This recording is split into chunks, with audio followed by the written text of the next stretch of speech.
Good evening, ladies and gentlemen. Would you please give a warm welcome to the host of the Happy Hour, Chris Lane Sr.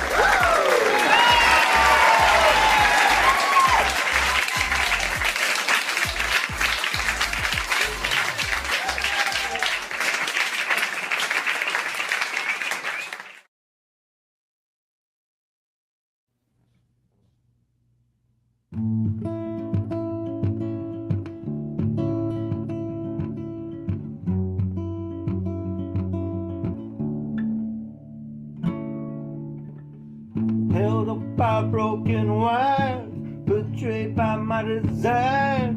Who said I want you to go? A loss I can't explain, thoughts running through my brain. Who said I want you to go? Who said I want you to go? Another chance at a brand new start, another chance to fall apart. Who said I want you to go? Another night, another day, another chance to throw away. Who said I want you to go? Who said I want you to go? Whatever words they're saying, whatever sights they've seen, I swear that I'm behaving, I swear I'm getting clean. Best guess with missing clues, bereft of social cues. Who said I want you? Who said I want you? One taste and I'll admit, one taste I swear I'll quit. Who said I want you to go? Who said I want you? Who said I want you? Who said I want you to go?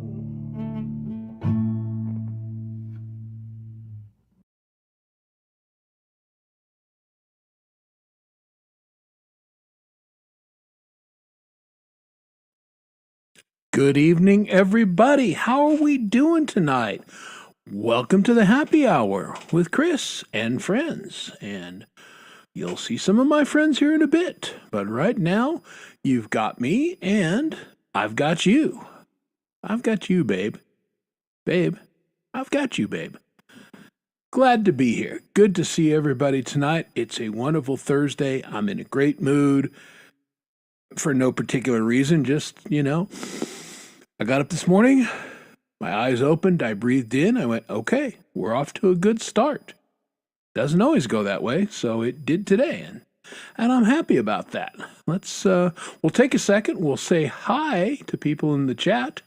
I'll go ahead and turn the little comment thing on for right now, and when I have guests, I'll turn it back off probably, but that's kind of for the benefit of anybody that's in Dom's chat. If you're in Dom's chat, thank you for watching the show. Get the hell out of there. Come over to my channel so you can see everybody.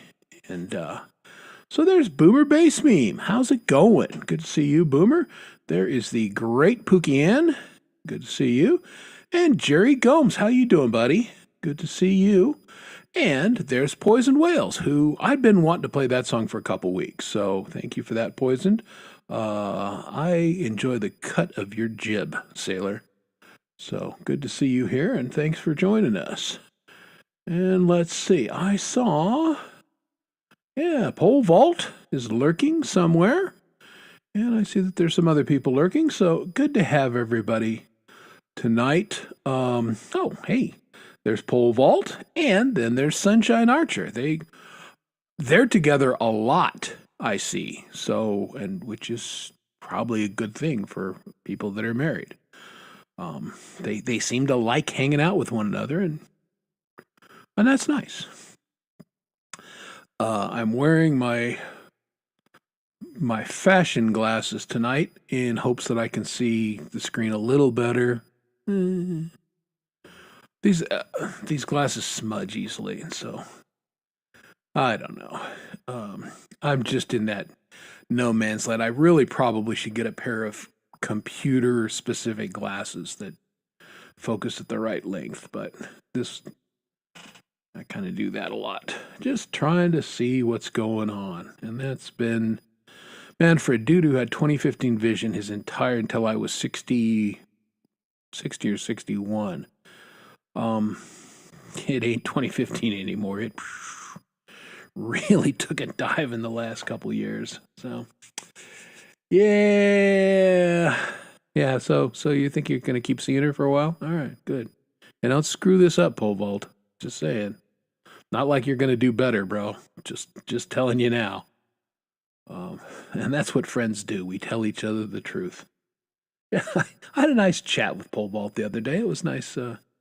He had a minute and I had a minute, so we just solved all the world's problems. And you can look at the news, you can look out your window and see what a great job Pole Vault and I did.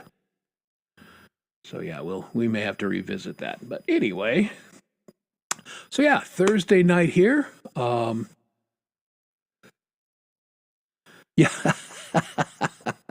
I know you're busting my chops. And I make no bones about it. I'm 63 years old.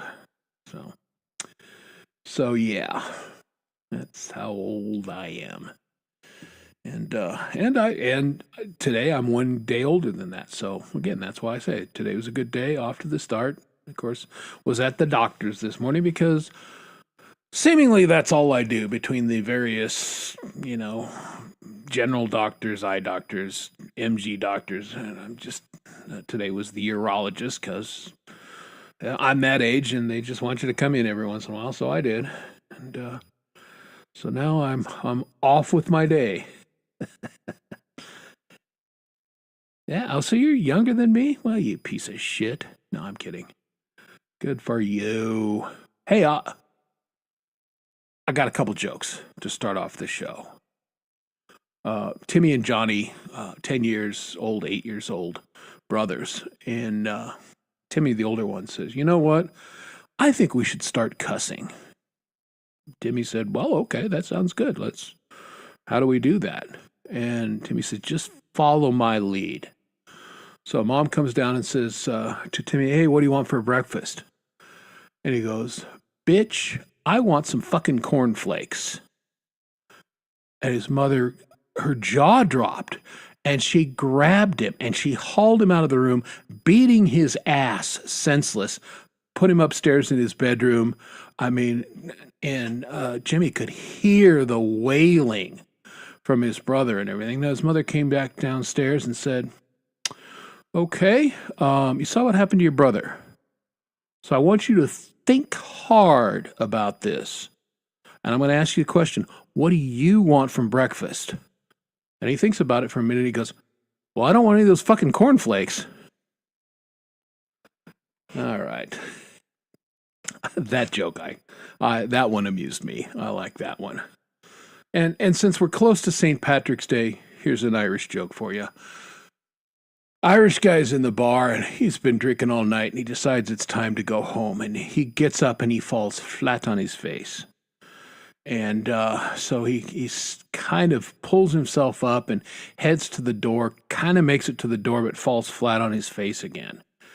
And so he goes down the steps of the bar, uses the railing, stands up, falls flat on his face again. And he thinks, I'm going to have to crawl home. Luckily, he doesn't live that far. So he crawls, he stands up at his front door to get in. He falls flat on his face again. Finally gets the door open, crawls in, makes it into bed, sleeps till noon. And the next morning, his wife comes in and says, Murphy, hey, see that you're out getting drunk again. And Murphy says, well, how did you know that? She said, the bar called. You left your wheelchair there. All right. Those are your two jokes for tonight, folks. And feel free to say LOL in the chat there because I thought those were pretty good jokes. Hey, everybody say hi to James Myers. How's it going, James? The Jammin' James here on the program tonight. I got to address something serious here for a moment. And it came to my attention. And it came to my attention second hand, third hand, because I didn't actually see this. But apparently there's been several people that are on YouTube and everything, and they've got shows or whatever, and they're on and complaining about how hard it was, and they don't know if they should keep doing this and that kind of stuff. And because I'm here to help. That's what I'm all about. I'm here to help people. So any folks that stream and feel that way, I'm going to help you out right now. Are you listening? Here's a little bit of advice. Don't. Seriously, don't. If you don't enjoy it, don't do it. I come every Thursday night because I love being here. It's fun for me. I get to hang out with my friends. I get to hang out with my friends here in the chat. This is big fun for me. So the minute it becomes not fun, I'm not going to weenie whine about it. I just will quit doing it. But I can't see that happening anytime in the future. I really enjoy this. I really enjoy having this show and chatting with you guys every week. And so as long as I'm around, that's going to keep happening. So there, you're stuck with me, I guess is what I'm saying. In other words. Yeah, yeah, that's your community service, right? You have to do that. No, it really is. I find this enjoyable. It's I have a weird job in that it's very isolating in some ways, but I talk to a lot of people. A lot of it's by email, but some by phone, and so there's interaction. But this allows me to just get out of my work life and be here and hang out. Yeah, you're stuck with pole vault. Yeah, sorry. A little rain must fall, right? But again, it's kind of a package deal. Yeah, maybe we're stuck with pole vault, but we get sunshine. So that's a good trade. I'm great with that. Hey! There's Coldacre. And let me ask you, Coldy, say it in the chat. Is this general knowledge, or do I need to not say nothing about nothing? Because, I know about a lot of Italian guys. I can say nothing about nothing if I need to. But I can also share if that's cool, because it's pretty exciting. Yeah, exactly. It is definitely a benefit. I'm kind of waiting for Coldy's answer because Coldy got some news today that is pretty exciting. But it may not be time to tell everybody yet. And if it's not time, it's not time. I got more secrets than the Pope, so I can hold my water. I mean, not in I used the restroom before I started the show because I didn't want to hold my water in that way. All right, it's all good. The cat's out of the bag. This is fantastic because I am pleased to announce my good friend Coldacre will be headlining Sunfest in April. So everybody put your hands together for the great Coldacre. He is going to be our headliner, and I'm pretty excited about that. He's only played one other festival. He killed it. And some of us have been behind the scenes going, bro, what are you doing? You need to play more often. You need to show up.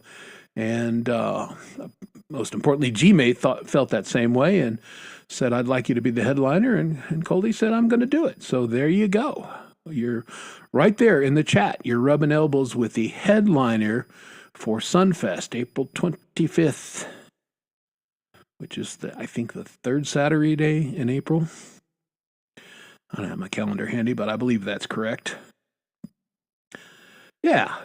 And Sunshine Archer, who has now played a couple of festivals and is doing a great job, will be there. I am performing. I've already served notice that I plan to be there. So, yeah, I mean, it was fun to guess for a while, but I'm not very good at the guessing stuff. All right. Did I miss? It seemed like somebody else rolled by. Yeah, hey, let's say hi to Lori's Mishmash. How's it going? Good to see the Mosh. And I'll hang out a little bit on her show tomorrow night. And then I'm gonna go visit my friends out on the farm, the east, on Saturday. So, G-May, if you're listening, and I'll send him a note, but I will not be on G-May's this Saturday like I like to be because I'll be out And I'll still be playing guitar because the friends that we visit, she's got several really cool guitars, some vintage ones and everything. She's kind of both an antique collector and she has a nice Fender Strat and everything. And so when I go out there, I have guitars to play. But my duty this time is her grandkids like to whack on them, and the strings are a little tired. So I'm going to change the strings on her two main guitars and get them a little tune up, and that'll be my my little fee for fondling her guitars when I go out there. Yeah, and obviously I will be tipping cows. That that goes without saying. Get a little liquored up. We're going out for they're my faux grandkids, but they're sweet kids, and they've got a couple of them that have birthdays that are close. So we're having a big birthday party for 3 of the kids, and they usually rent the rec center and just have a bouncy house and have a good old time. So I'll be out there, and I might get liquored up, and Bossy's going over. You know how it is. Got to make your own fun out there. And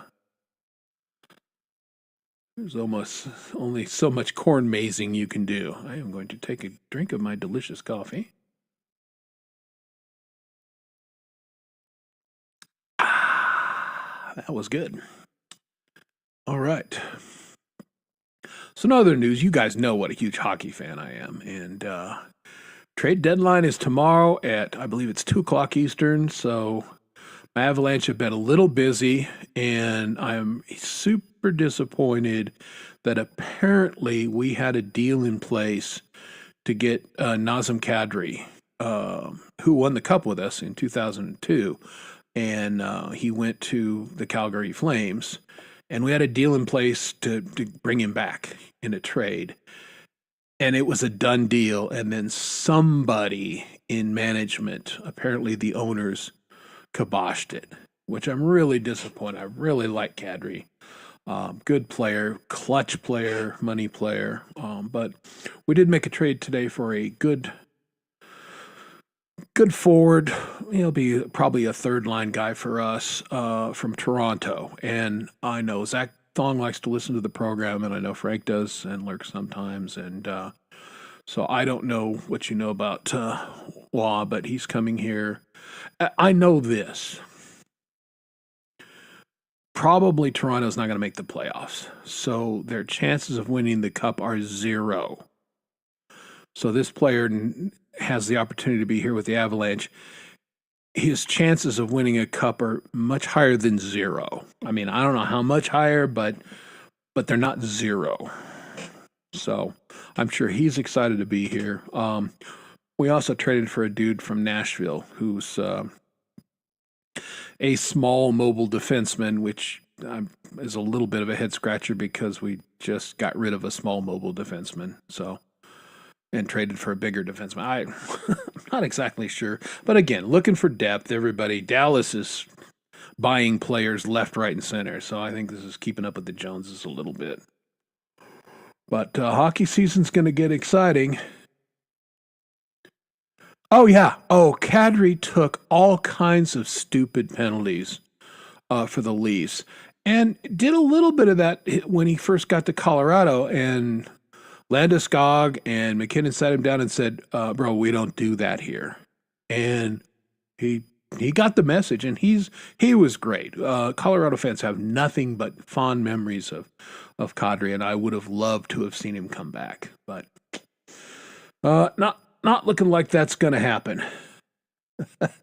Yeah, I don't think the Hurricanes are good, but I really believe that the Stanley Cup winner is coming out of the West this year. And if it's not us, it's Dallas. If it's not Dallas, it's Minnesota. Those are the 3 best teams in hockey, and I watch a lot of hockey. Carolina's good, there ain't no question, but they have not proven that they can get to the promised land.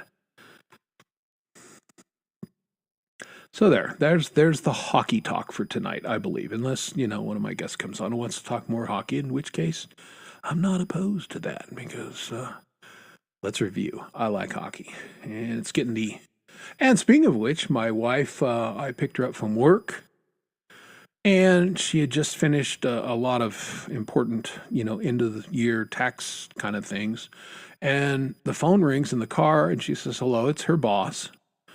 And, I can kind of hear, and the boss says, "You are so awesome for getting all those things done and all the work you've been doing here in the last couple of weeks. Take the company credit card and buy you and your husband Avalanche tickets." So, hey, we're going to an Avalanche game here pretty quick on courtesy of her boss, so on the company. And we're going to have a good time. So that'll be nice. Our track record as Lanes is in the last time that the Avalanche lost a game that we attended was a playoff game against the Minnesota Wild in 2017. And I mean, we don't go to a lot of games per year. We go to maybe 5-6 games a year in person. But our track record is unblemished. Now, I sent my wife and my son to the Blackhawks game this last Sunday. And I got to be honest, it was looking a little dicey there. And I'm texting him going, "Guys, do your job." And they did. And the Avs, figured it out in the third period and won. And so that was good. I don't know what it is about Chicago. Even last year when they were terrible, we struggled to beat them. And sometimes there's teams that you just don't match up well against. The Nashville Predators are trash. But for whatever reason, we struggle with them, and everybody. But Edmonton, we whip their ass pretty much every time we play them. It's like no problem. So yeah, kind of weird how that works sometimes. But hey, speaking of bullshit, hey Rhett, how's it going, man? Good to see you. Thanks for joining us.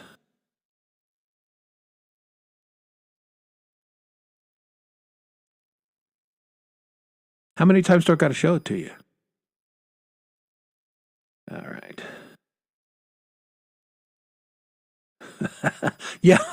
Yeah, maybe. Yeah, I don't know that you want to see Avalanche in Texas there, Polwald. I don't think that may be. That may not be good.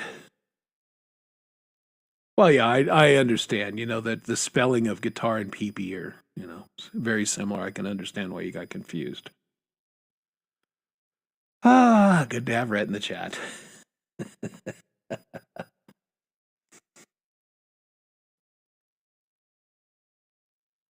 Oh, hey, oh.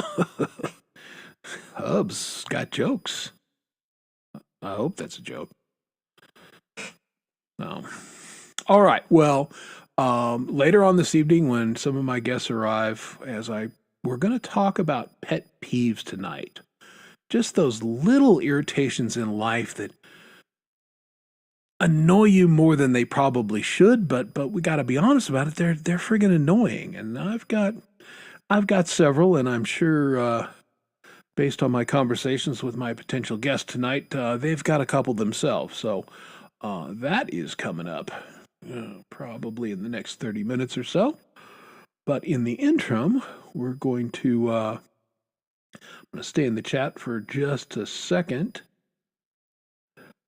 Yeah, have you ever seen well, there's a couple, and I know that there's one where you carry your wife and you win something, and then there's the other one where they all go down the hill following the rolling cheese, and those are hilarious because people are getting jacked up. I don't want to. Well, let's just do something. Tell me if I freeze or not, because I'm going to go to another. Did I freeze? Probably did. I want to see if Chrome has fixed that or not. Hey, welcome, Mr. Guitars there. This is a show. I'm an independent musician. My friends are all independent musicians, but mostly we get together and talk about some music things. Sometimes we talk about gear. Inevitably, we talk about food. sometimes alcohol or marijuana. And it's just kind of a general talk show. So that's what we do here.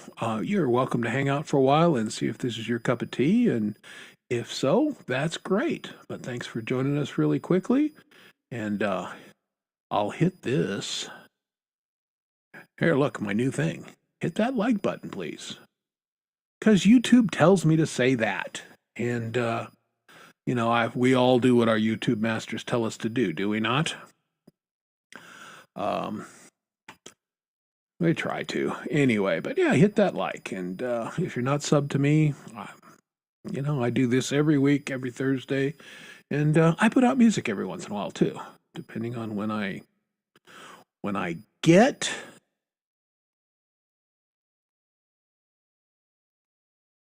what's the word I'm looking for?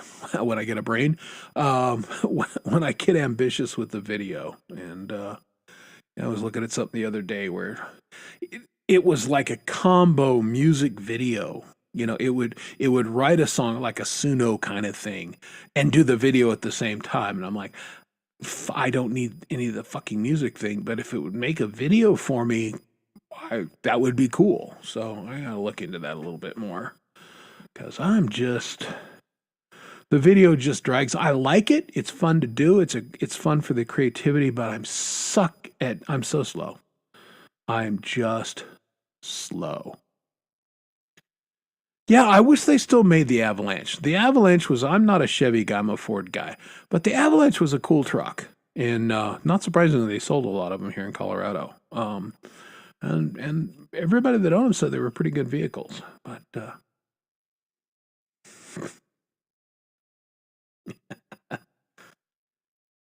oh yeah, and that's right. Yeah, don't miss the ailments. We're trying to minimize that, but you get people 55 plus, which most of us are. It comes up, and Hubs, you're tickling the underside of that. You're going to be talking about your back and your other stuff before we know it. Just you wait.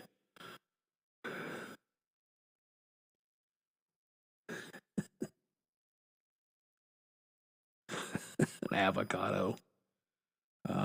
That's right. Let's see. Yeah, hockey, ailments, food. Yeah, pretty much.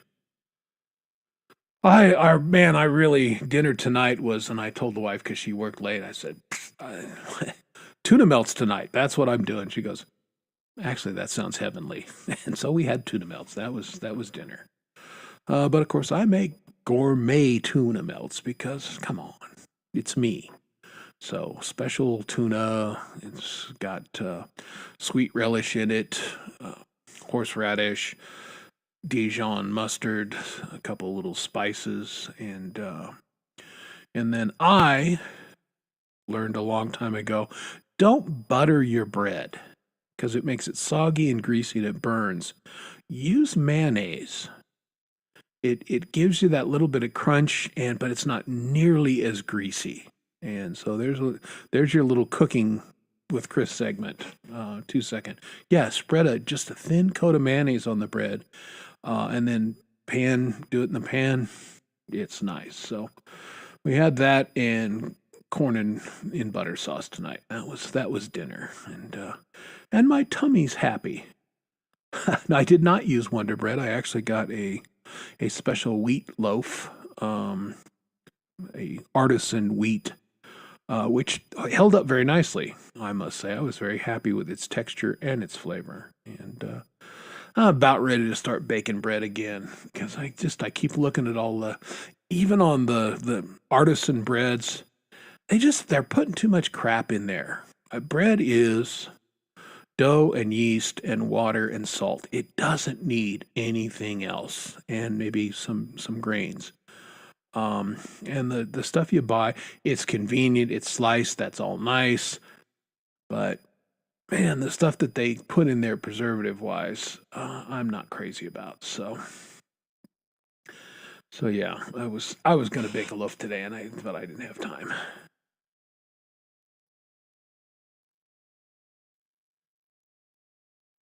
There you go. You got to have the right base stance. Hubs definitely does. He's He's got the bass low and he's banging on it, which is good.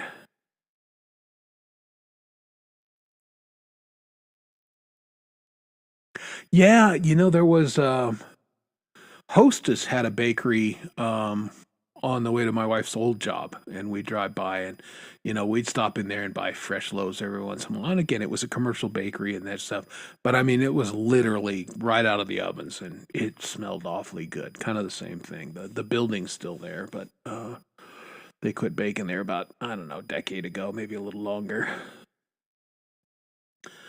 Smells much better than driving by the Purina dog food factory on I-70 here, which does not smell as good. I can not even a little. There's the Denver sewage treatment plant is in that neighborhood too, and it's a lot of days the sewage plant smells better than the Purina plant. It just does.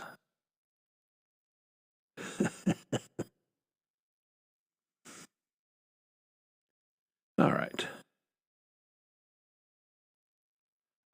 There's a lot of this going around. There was a story about a baseball pitcher, and he's like consuming 12 raw eggs a day, and he's claiming it's upping his fastball speed and everything. And let me say a couple things about that. One, I love eggs. I eat eggs several times a week, not raw eggs. And frankly, not that safe. Salmonella is a thing, and uncooked eggs, consuming that many, you're asking for trouble, in my opinion. But yeah, the texture, I don't know, man. Ugh. I don't know about that one.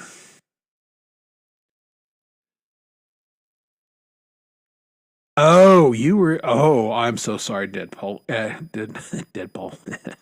Deadpool Vault. That is a strong aroma. It's much better than it used to be, but it's still some days it's not great. Yeah, there you go. Yeah, do it on the show, and you know, uh, I'd have to be really hot because eggs. Yeah,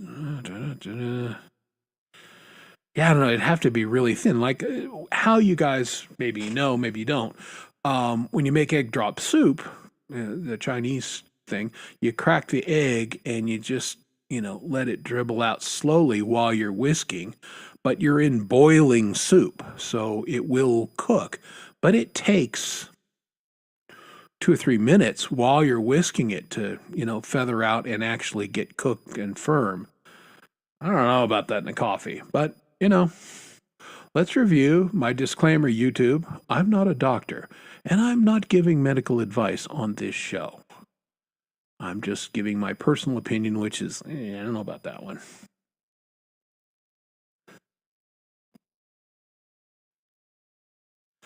Yeah, and you're right. They're pasteurized and they're supposedly kill any bacteria.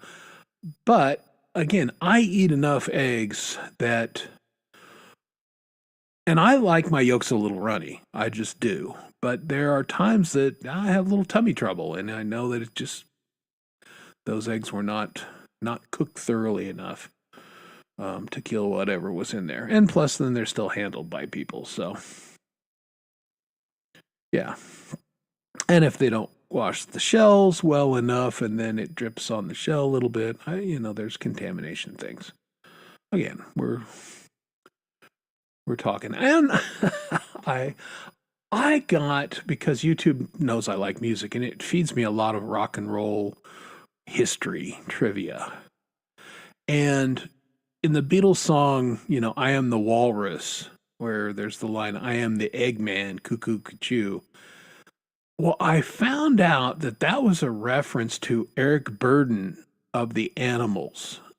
And I don't want to ruin the story. Go out and find it. But it was pretty fascinating how he got the nickname, the Eggman, and it was something that John Lennon and him kind of were talking about one time, and yeah, he ended up in the song that way. So, and it also involved raw eggs, and I'll just leave it at that.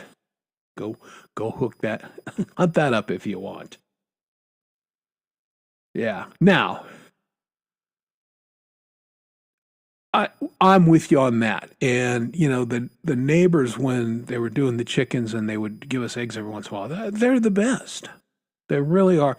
See, a fresh egg from somebody I knew, I wouldn't have any hesitation about that one. It's just the ones that are shipped and you don't know who's handled them. Those are the ones I don't totally trust. Yeah, well, and there you go. So yeah, your own eggs that you've raised and you know how they were collected and all that kind of stuff. Yeah, I'd feel okay about that one. I would like to have chickens, but I don't want to do the work. I just because Lori knows, Sunshine knows, they're a lot of work. It's cool and it's perfectly legal here. I live in a suburb of Denver, but again, I have neighbors who have chickens. Although I haven't heard the rooster lately, and I'm happy about that because that son of a bitch gets up a lot earlier than I want to, and I can sleep through most things. But yeah, I mean, roosters are designed to wake you up, and they do.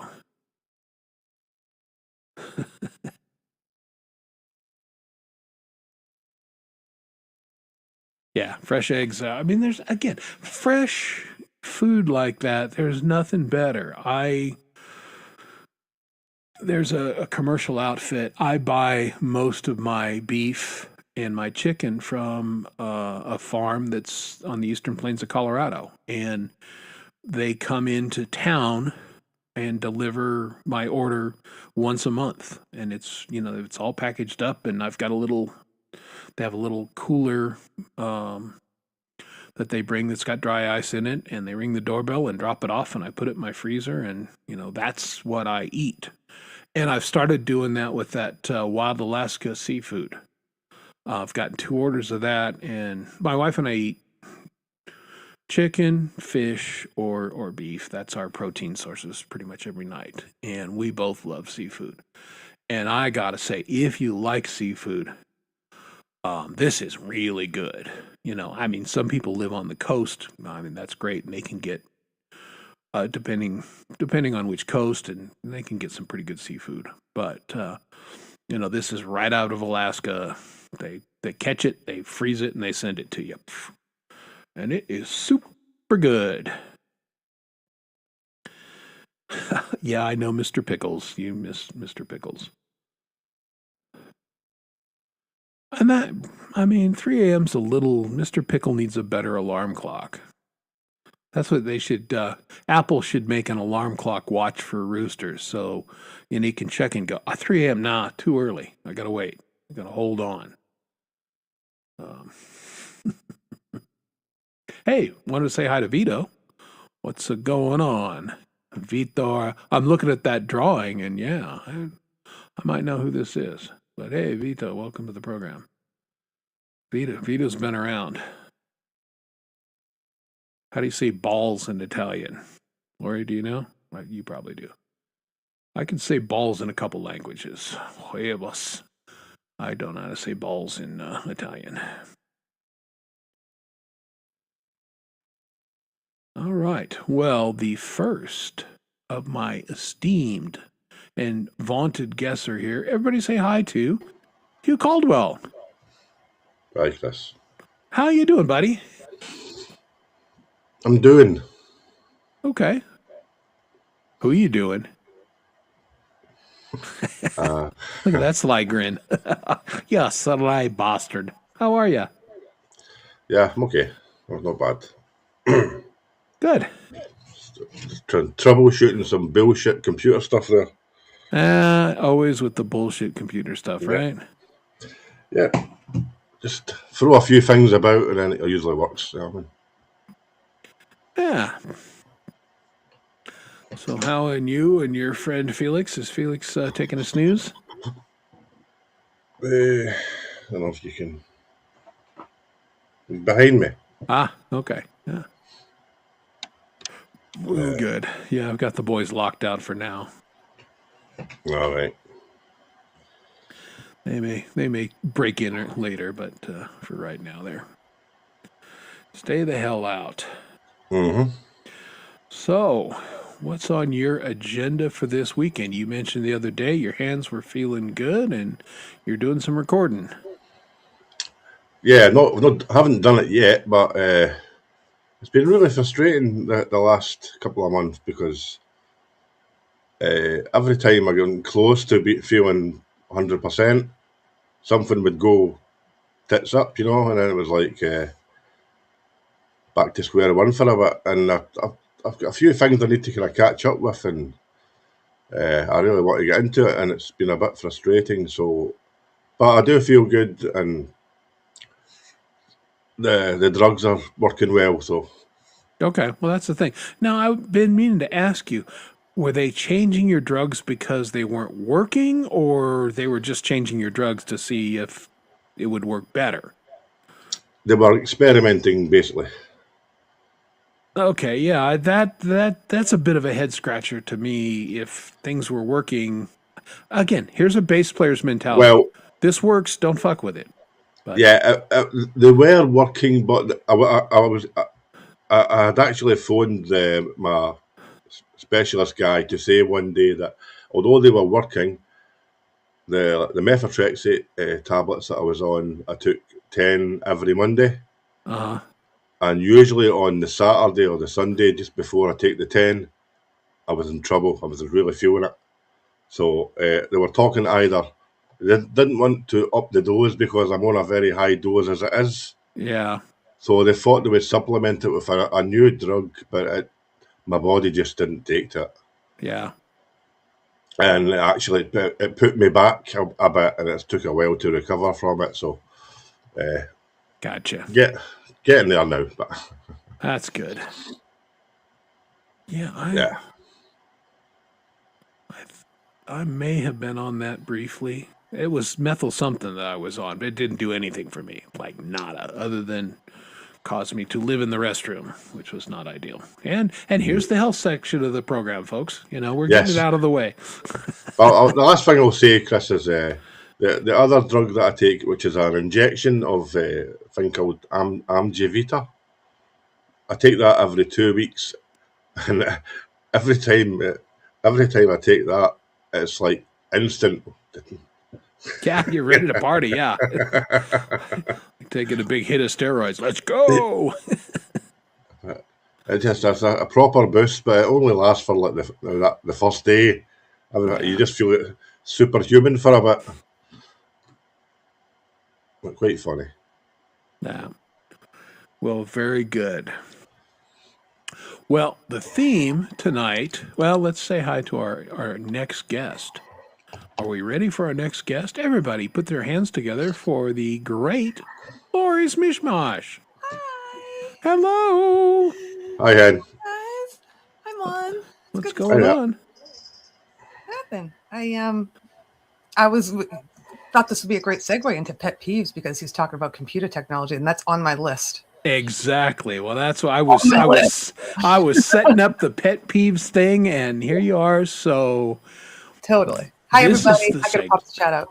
Yeah, pop your chat. Woo! Pop it out. Pop your chat, Hi, Cherry. sunshine. Yay! Paul and Pookie. Thanks, guys. All right, hold on. Let me pop this out. Go ahead.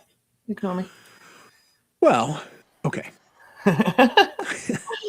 No, I prefaced the show. I thought I'd get my friends together, and we've all got things in life, pet peeves that are like so annoying, and they might, on the surface, in and of amongst themselves, be minor, but they're maddening. So I figured this would be, like the airing of the grievances of Festivus. We can just kind of get our pet peeves out into the world there and dispel them. So And it was like great timing for me. I've been having a stressful week. And when you said that, I'm like, oh, where do I fucking start? I'm like, this week I have a lot. yeah, well, we may alternate peeves, but Yeah. ladies first. Give us your pet peeve you want to start with. Oh, well, I don't want. We already touched on technology. That's and it's not picnic. It's basically a computer saying you have no access, and you're like, well, what do you mean? I own you. Like, Yeah. give me the access. But bitch, I own you. I actually wrote a couple things down because I knew I would forget it on the spot here. Let me say, me, I'd like to be prepared. Yes, you do. God bless prepared people. I like them so much because I'm not that guy. Oh, this is one that I thought of this week, so I wrote it down right away. When you're at a live concert and they talk over the music, or even more importantly, right during like a solo or my son's solo, and they want to tell you a fucking story, or if you're videotaping and they come up to you, is that your son? Right in the camera. Yeah. What is wrong with people? Your freaking story in my ear. I'm paying attention to the band, and I can't. I think it's rude when people just get me. It's beyond rude. It's the people's lack of self-awareness is shocking. God, if you want to yap, go to the local pub. I'm here to see the band. This is my corollary. When my wife and I are out in nature and hiking, okay, we're communing with nature. We are taking in God's beauty, and we're smelling the smells, and we're enjoying the sights and the silence. Yeah. Well, and then there'll be people, blah, blah, blah, and they're hiking, and you can hear them out there for a half a mile. It's like, shut the fuck up and enjoy the beauty. Right, Paul? James, you know what I'm saying. I've been known to be at a concert and there's been like people speaking very loudly behind me during a song. Yeah. And I will literally just turn around and just shut the fuck up. And right. You give them the stare first. You're like, no, just shut the fuck up and that's it. Yeah. I hate that. And the people, maybe like a small venue, right? It's a local club. Yeah. They're in the front table yapping. Like, go to the back of the room. Like, big time when I'm videotaping, just people want to come up to me because they think like if my son's a star, they can talk to the mom, right? And yeah, you're videotaping your son, yeah, and now you fucking just ruined it because your mouth is on it. Yeah. So, see, pet peeve. I get mad, people. Well, we need to get you a shirt. Just say videotaping crew, shut the fuck up. There used to be a shirt out there. I think Cameron might have one, but yeah, it's something about I'm here to hear the band, not your mouth or something, whatever. Yeah, well, that's a good one. The stare. Honestly. Well, that's a good start. Hugh? Yeah. What's a pet peeve for you? We'll just start. I know, the list is long. I have a few. Let me think.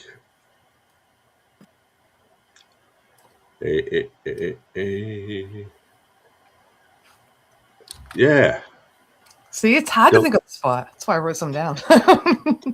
Delivery men that you put down on the website, if I'm not in, don't deliver or put it in a bin or something like that. And they just dump it in the front yard. Yeah. And I literally want to kill them. Well, you get expensive stuff being delivered, I'm sure. Gear. I had a guitar sitting in a box in the pouring rain all day outside. I was so very, very particular about who I order from now. Yeah. No, that is a big, I work out of my house, but I can't be running up and answering the doorbell. And I have a do not ring the doorbell and do not solicit sign, which is mixed because there's been a couple times like they'll go ahead and put it on the porch there, and then I'll rush out the door and I'll trip over it and almost kill myself because I don't know it's there. But a more important one than that though is people that put butter before peanut butter on a sandwich. Why? I've never done that. But who was talking about? Someone was talking about that last week, that they do that. Yeah, peanut butter? I've heard of people doing that. My wife, I think, actually likes that. She used to ask to make her sandwich that way. And I'm like, sure, honey. And I don't do that. Sorry. Oh, I thought of that. If I'm making the sandwich, here's how it's being made. James had a good one, though. James Myers going 70 in the left lane. Now, 70 to me is very slow. I assume that's what you mean, right? Yeah, exactly. If you're in the fast lane, 5 or more people. Yeah. Go fast. Yeah. Totally. I think Gary's not here, but I have a good one for Gary. If you're lurking, Gary, if you're eating, but people will come into a chat room to promote themselves and then leave. How's that? Well, that's not even a pet peeve. That's like, you need your ass kicked, bro. I mean, come on. I know. Hi, Mike Shaner. I mean, my goodness. Ooh, let's see what Mike has to say. It's like they're trained to do that. And yeah, they've got 6 fingers and their foot in your mouth. It's like, so, tell me about your latest trip to like, why? And they act like they can understand you. Have you ever done this? Just basically did gibberish just to see if they were really paying attention, and they were like, "Oh, really? Well, that's very interesting." It's like, "Okay, fuck you. You're not actually Fooling everywhere." Yeah, come on now. I got in this past month. I don't know if you guys know what a dermaplane is. They basically scrape all the dead skin off your face, so your baby skin shows. It promotes collagen, but they use like a surgical razor. You got to be very careful. That's why you don't do it at home. And she was down here and over here, and she asked me a question. I answered her and nicked right away. I'm like, "Why are you asking me a question when you have that?" I started bleeding. I'm like, it went away. Okay, well, yeah, that sounds like just a really, yeah. She's like, "Oh, don't talk. Well, you just asked me a question." Then don't talk. Very sharp. Yeah. Yeah, no, I don't get that at all. I would, apparently some men, you would have people shave you. That's like, I would never let someone shave me. No fucking way. I got control issues. Sharp razors, well, no. I don't have a beard. This is just dead skin. But the principle is, to my mind, the same. Like I said, it's a surgical knife. The girls know. It's much sharper than a razor would be. Yeah, well, that sounds interesting.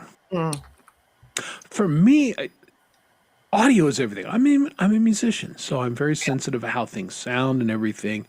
And I have noticed a trend, and there's lots of variations of this, but I'll start with this one. You guys understand what upspeak is? No. Upspeak is, and young women do it, although some of the young guys are doing it too, where they will make a statement, but they end on an up, so it sounds like a question. And I'm seeing it in commercials all the time. It's like this actress pretending to be a dentist, and it's like, this product will whiten your teeth, but she doesn't say it like that. She says, "This product will whiten your teeth." Well, I don't know. Does it or doesn't it? Yeah. And the worst one, there's an insurance ad, and I think it's local here in Denver, but she's talking about having insurance because her husband died. But the worst possible spokesperson, because she goes, "When my husband died?"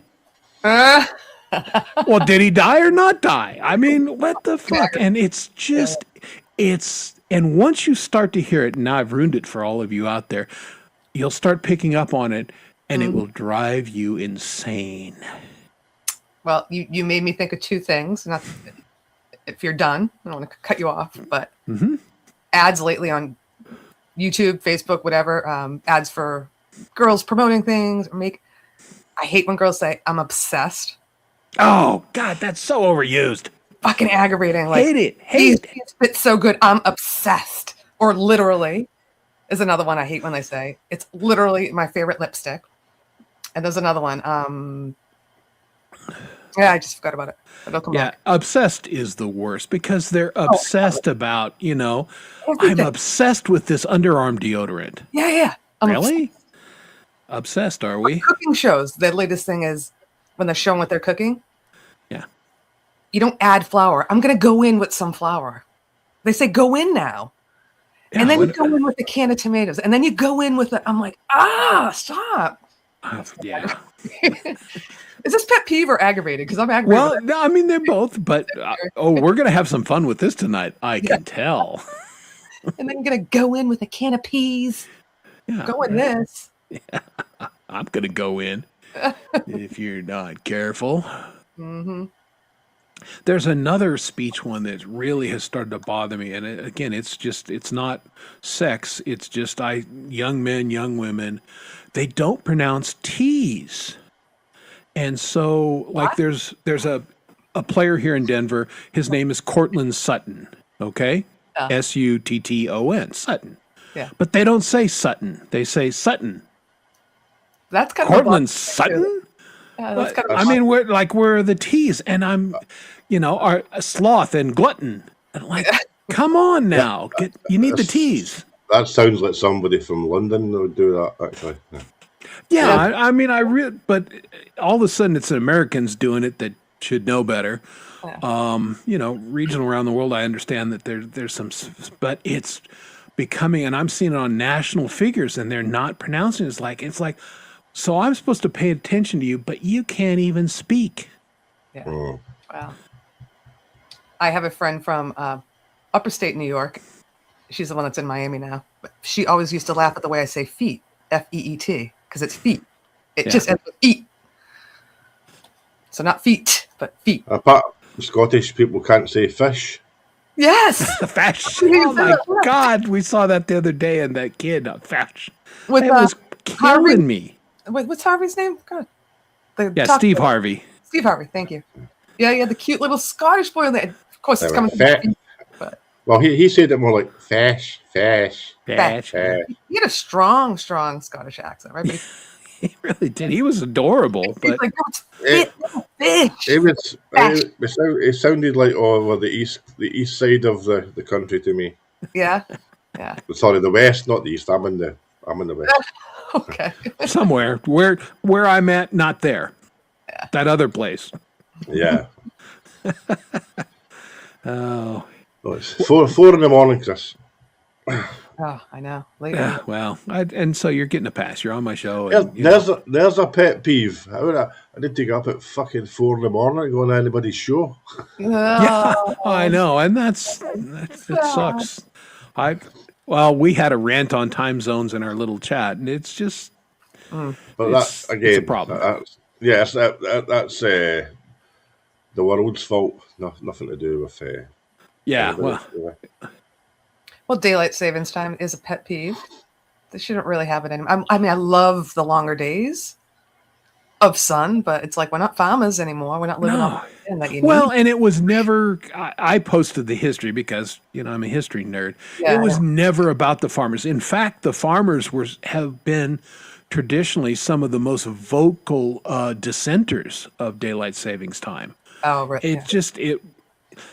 Now, okay, we were before World War I or during World War I, we stole the idea from the Germans. We're fighting them in the conflict, but we stole their idea of daylight savings time. And it was supposed to be a temporary thing, but just like the taxes in 1913 were a temporary and never went away. And it's just this idea, they got rid of it in the 20s and then reinstated it in the 40s during World War II. And then it was back and forth, and finally in the 60s, they codified it. It will start this and will end this. But at the end of the day, it's dumb as fuck. And bouncing around back and forth. Yeah. And the states have the option of doing whatever they want, because that's how the United States works. And like Arizona just doesn't go on it. They say we just don't. Yeah, no, they never have. And they don't. Hawaii does not go on daylight savings time. But again, you can't keep track of your friends' times. Everything keeps changing. And my late uncle lived in Arizona, and yes, it was maddening. I'd have to get out the calculator to figure out what time it was so I could call him. Exactly. Man, on YouTube, everybody's shows all of a sudden are either an hour later or an hour earlier. It's like you can't keep track. Yeah. Well, yeah, when you add in the world thing, I mean. It takes me forever to figure out when Jade's show is when there's a time change, because they don't change at the same time we do, and they do it a different way. And I'll finally get it down, and then it switches again. I'm like, well, I'm back to being fucked. So weeks and weeks. It's not really the only time it doesn't do it on the same dates we even do it, like because they're in winter when we're in summer. So it's like they're even doing it on different days, so you can't keep. Yeah, like you said, it's not the same time. Yeah, it is. I've got iPhone set to the world clock, and so I've got people that I know around the world, and like Edinburgh, and I've got where Jasnaya lives in Slovenia, her time, and just so I can figure out, who I'm talking to and when. But it is a serious challenge. Crazy. Yeah, it really is. I had the other one you were asking about or bringing up food, or I brought it up probably, but is, if I talk about keto or something, they're like, oh, I can never do keto. Well, it's not about you. Like, you don't have to. Like, eat your donut. But it's like, oh, I wouldn't put that in there. I wouldn't do that. Yeah, just stick to your own diet. I'm not preaching. Then Yeah. why even comment? Yeah. This is a great pet peeve. Why do people feel compelled to give you their opinion on eating? Like, okay, we all eat. We all agree on that, right? We all eat. Yeah, we all And you eat the way you eat. I eat the way I eat. We could certainly make a case some of the things that we eat are more healthy or less healthy than others. Okay, fine. But why do people feel compelled to say, oh, I could never do keto or this, that, or the vegans? And if there are any vegans out there, I'm sorry, I possibly am going to offend you. But as a group, as a generalization, you people suck. Because you're very zealous about, your point of view. Yeah. And if you want to be vegan, all for it. You do you. I think that's fantastic and good for you. But that has nothing to do with me. Unless you're inviting a debate or whatever, or well, what do you like? But if you're just talking about something you like, you don't have to be like, oh, I would well, whatever. I mean, I guess. Yeah. But it is a pet peeve. I find it very intrusive, and like, dude, I don't rub a steak on your face and go, well, I know you're vegan, but smell this. Rub it on their face. Let's do. Yeah, I don't get that mindset. Milkshakes, yum. That sounds great. Not a cheeseburger milkshake, but cheeseburgers and milkshakes. Yeah, that sounds like a good diet. I gained 3 pounds just reading that comment. Totally. I think I can gain weight on air anymore. Nah. The steroids saved my vision, and but they have not helped my weight loss at all. Inflammation. Well, it's just you retain fluids, and it kind of messes with your metabolism a little bit. Now, because I am careful about what I eat and everything, and talking to my doctors, they said, you're not doing that bad. A lot of people can put on a lot of weight, and you're doing okay, but obviously. Hugh, you were on the steroids for a while. A couple years ago. Your face, you call it moon face, right? Yeah, it's moon face. It's a very common, I don't have too much of that. A little bit. If you look at older photos, my face is definitely a little fuller. Yeah, it looks slim. But and you retain more water, and you get the moon face, which is fairly well-known side effect. My son, I was talking to him last night, and was it last night? God, this week's been crazy.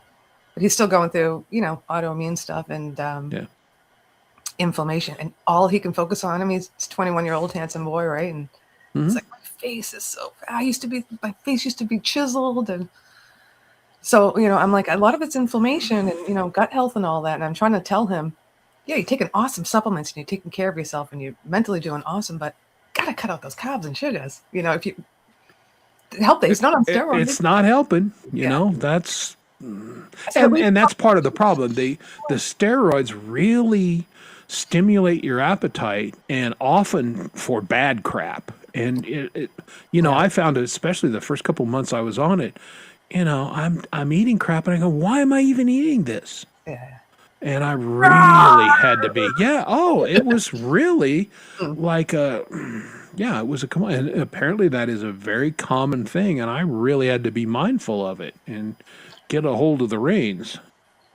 Carbs and with autoimmune, there was specifically about 2 or 3 different carbs that as soon as I cut them out of the diet, there was a huge difference.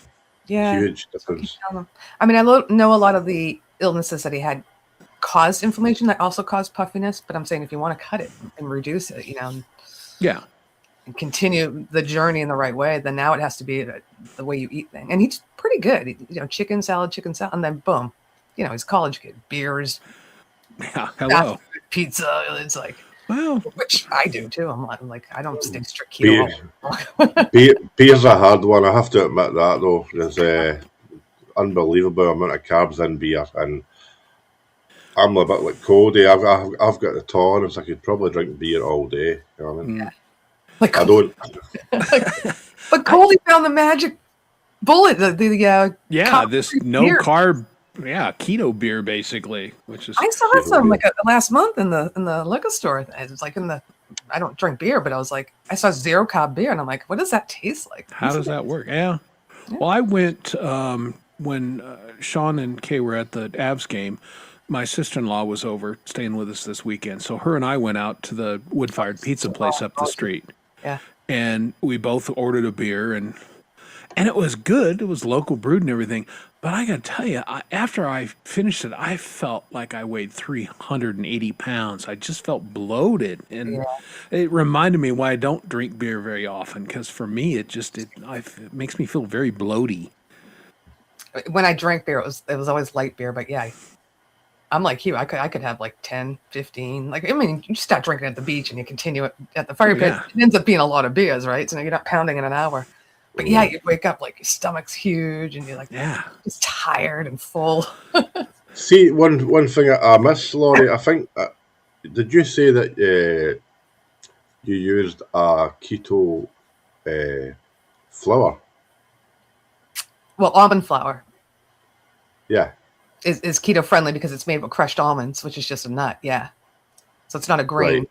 I need to use that in something then because it's good. Something I miss. But you can make things that, if you combine it correctly, it comes out fine. I made my cheesecake crust with it. It's fine. Yeah. Or cinnamon, sugar, monk Nice. fruit sugar. But yeah, it absolutely makes a difference when you cut out that white bleached flour out of your diet. Oh, big time. And you've been doing the wraps. You found keto wraps, right? Those are good. It's like 0 carbs in a wrap. Yeah, no, I like those. That's what I make because I always have a little leftover hamburger that we made with something, and so that's what I'll have for breakfast. I'll use those keto wraps, and I'll put a little hamburger, and I'll put some scrambled eggs in there, and make a breakfast burrito. That's awesome. Totally. You're so lucky to be retired, Boomer. Yeah, I'm never going to be retired. Yeah. Felix just had some tasty nuggets. Oh, cute. Oh, and they're Felix brand tasty nuggets. Oh, I don't see that. Yeah, did you see that? Felix brand. Can you see him behind me there? Yeah. Oh, let me see. He always blends. Yeah, You can only see his back. Yeah. Oh, yeah. Yeah, just by the guitar there. Yep.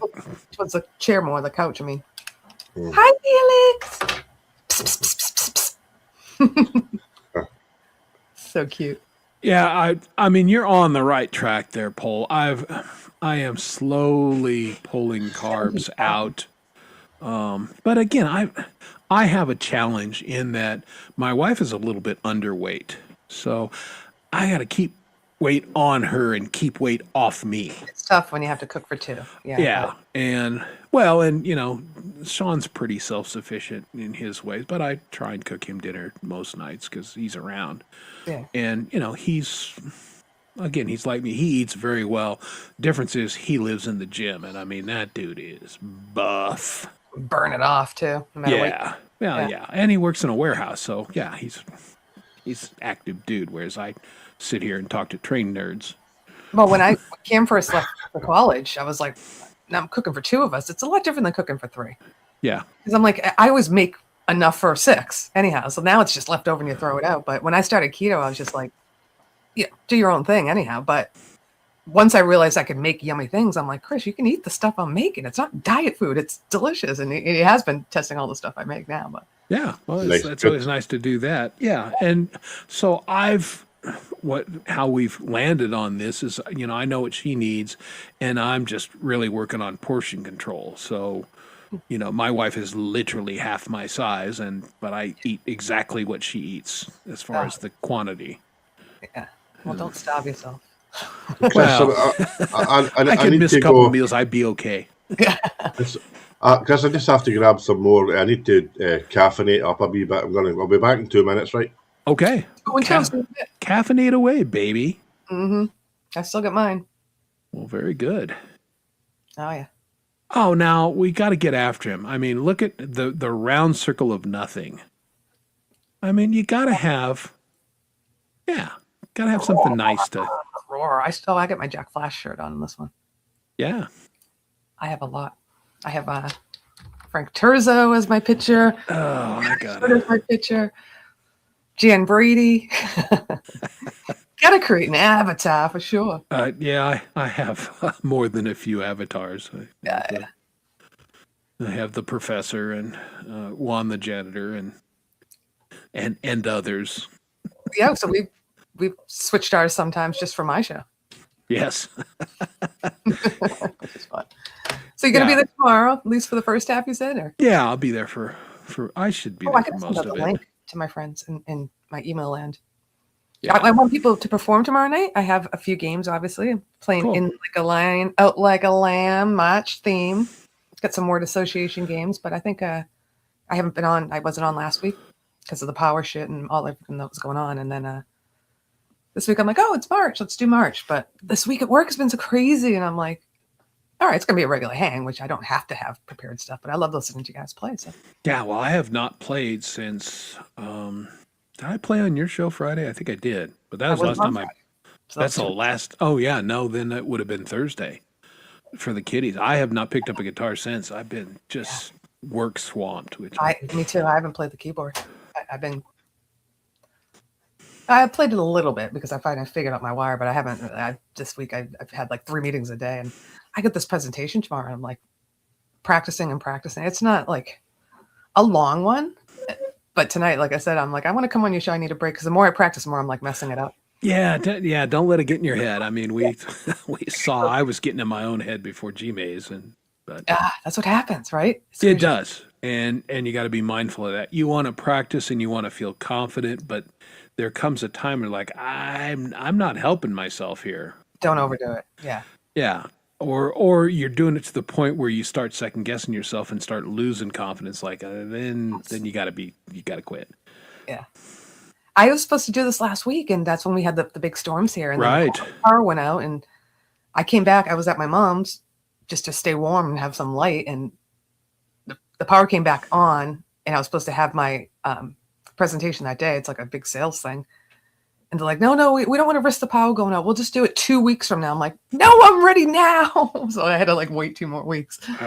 And so now I know it so well because I've had 2 more weeks to practice that I'm effing it up in my brain because I'm like, is that what you said? Or is it? No, yeah, that's never good when you're. So tomorrow, there's a go time. And if you go past the go time, I know this from sports, the game's supposed to start this and you're in the locker room and you're building, you're jacked up and ready. And there's a delay for some reason. Yep. And it just throws you the hell off. Oh, I had my notes next to me. I was dressed professionally and I was like, I'm ready to go on camera now. And she's like, no, sorry. We already changed the meeting. We already told everybody. Wah, wah, wah. By the way, how you still have your computer? You were able to get it functioning. Yeah. It's still running. Well, that's good. Obviously you're on, but you can hear me, right? Yeah, but it wouldn't, I mean, after the storm, it was jacked up, right? Wouldn't boot. Yeah. And it wasn't. So if it zapped the hard drive, I guess it would have died completely, but the hard drive was fine. But I would log on and it would say could not load boot sequence. So when I sent it to my brother, the IT guy, he was actually at the airport, so he couldn't help me. He's like, oh shit, that's not good. Let me call you later. So I asked ChatGPT, I go, what's this mean? They're like, all right, it's very rare that your computer gets fried unless it was like hit by lightning, but it's not just from the power going out. And it said, it sounds to me like your Windows boot sequence is missing. So it took me through this 2-hour process that I was able to do. I had to basically find an old computer in the house, which I still had, and copy the Windows boot sequence with a flash drive.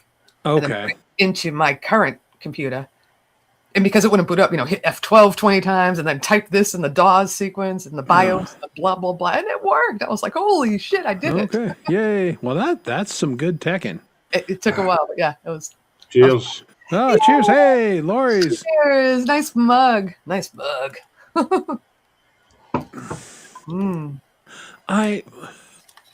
I've had my finger over your mug and Hub's mug and everything, and then I looked in my cabinet and went, I cannot put another coffee cup in my... Basically, I've got a couple mugs that are getting a little elderly, and I think they may accidentally go to the floor. And then I go, oh, I need a new coffee cup. I was thinking that too. I have old NASCAR cups from 1988, and I'm like, but I have these gorgeous ones that I bought from my friends that just sit here. And I'm like, I'd rather be drinking out of those downstairs. Yeah, that's exactly. No room. I got to get rid of a few as well. Yeah, the cabinet is... I did it, Paul. I've got a metal beer tankard that's from 1946. Seriously? Mm-hmm.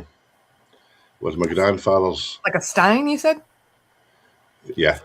All right, those are awesome. Stein, Yeah, I got a bunch of German Steins from my late grandfather, and it was one of those things where, they're a family heirloom and all that kind of stuff, but I don't have that big a house, and, my wife's like, what are we going to do with these things? They kind of on display, but they're not very visible. They're not very accessible, so they get dirty and dusty, and at one point I went, you know what, Pop, I know that I love you, and these got to go. And so Kay and I have been just cleaning shit out here in the last year because we don't want to, at some day we'll be dead, and we don't want to stick our kids with all this shit. Did you sell them though? Because those go for good money. I think we have a bunch too downstairs. You know what? I looked into it, and it was one of those things where between the time and taking the photos and getting and all that kind of stuff, it's like, you know what? No. Put them on Marketplace. No, yeah. We have friends who are doing the Marketplace thing, and we're hearing how that's going. So, yeah, no. I know. No. Then, of course, I just read about a father and daughter who were killed by meeting up for our Facebook Marketplace.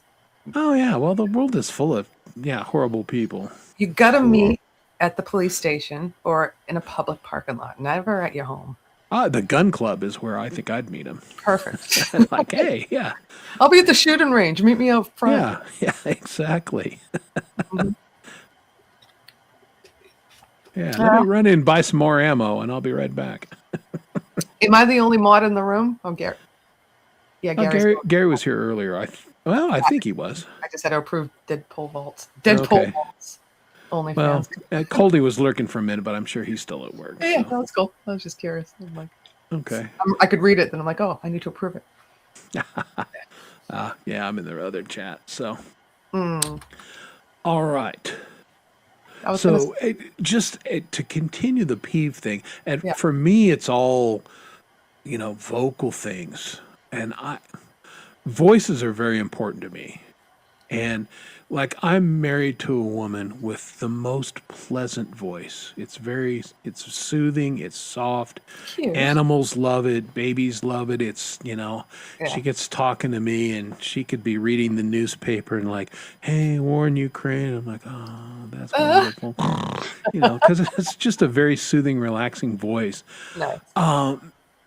But her and she sent me a video the other day, and this was a new thing here in Colorado. And if you guys are familiar with the Royal Gorge, I mean, it's this huge canyon. The railroad runs at the bottom of it, but it's 1,200 feet from the rim down to, it's like Grand Canyon kind of shit.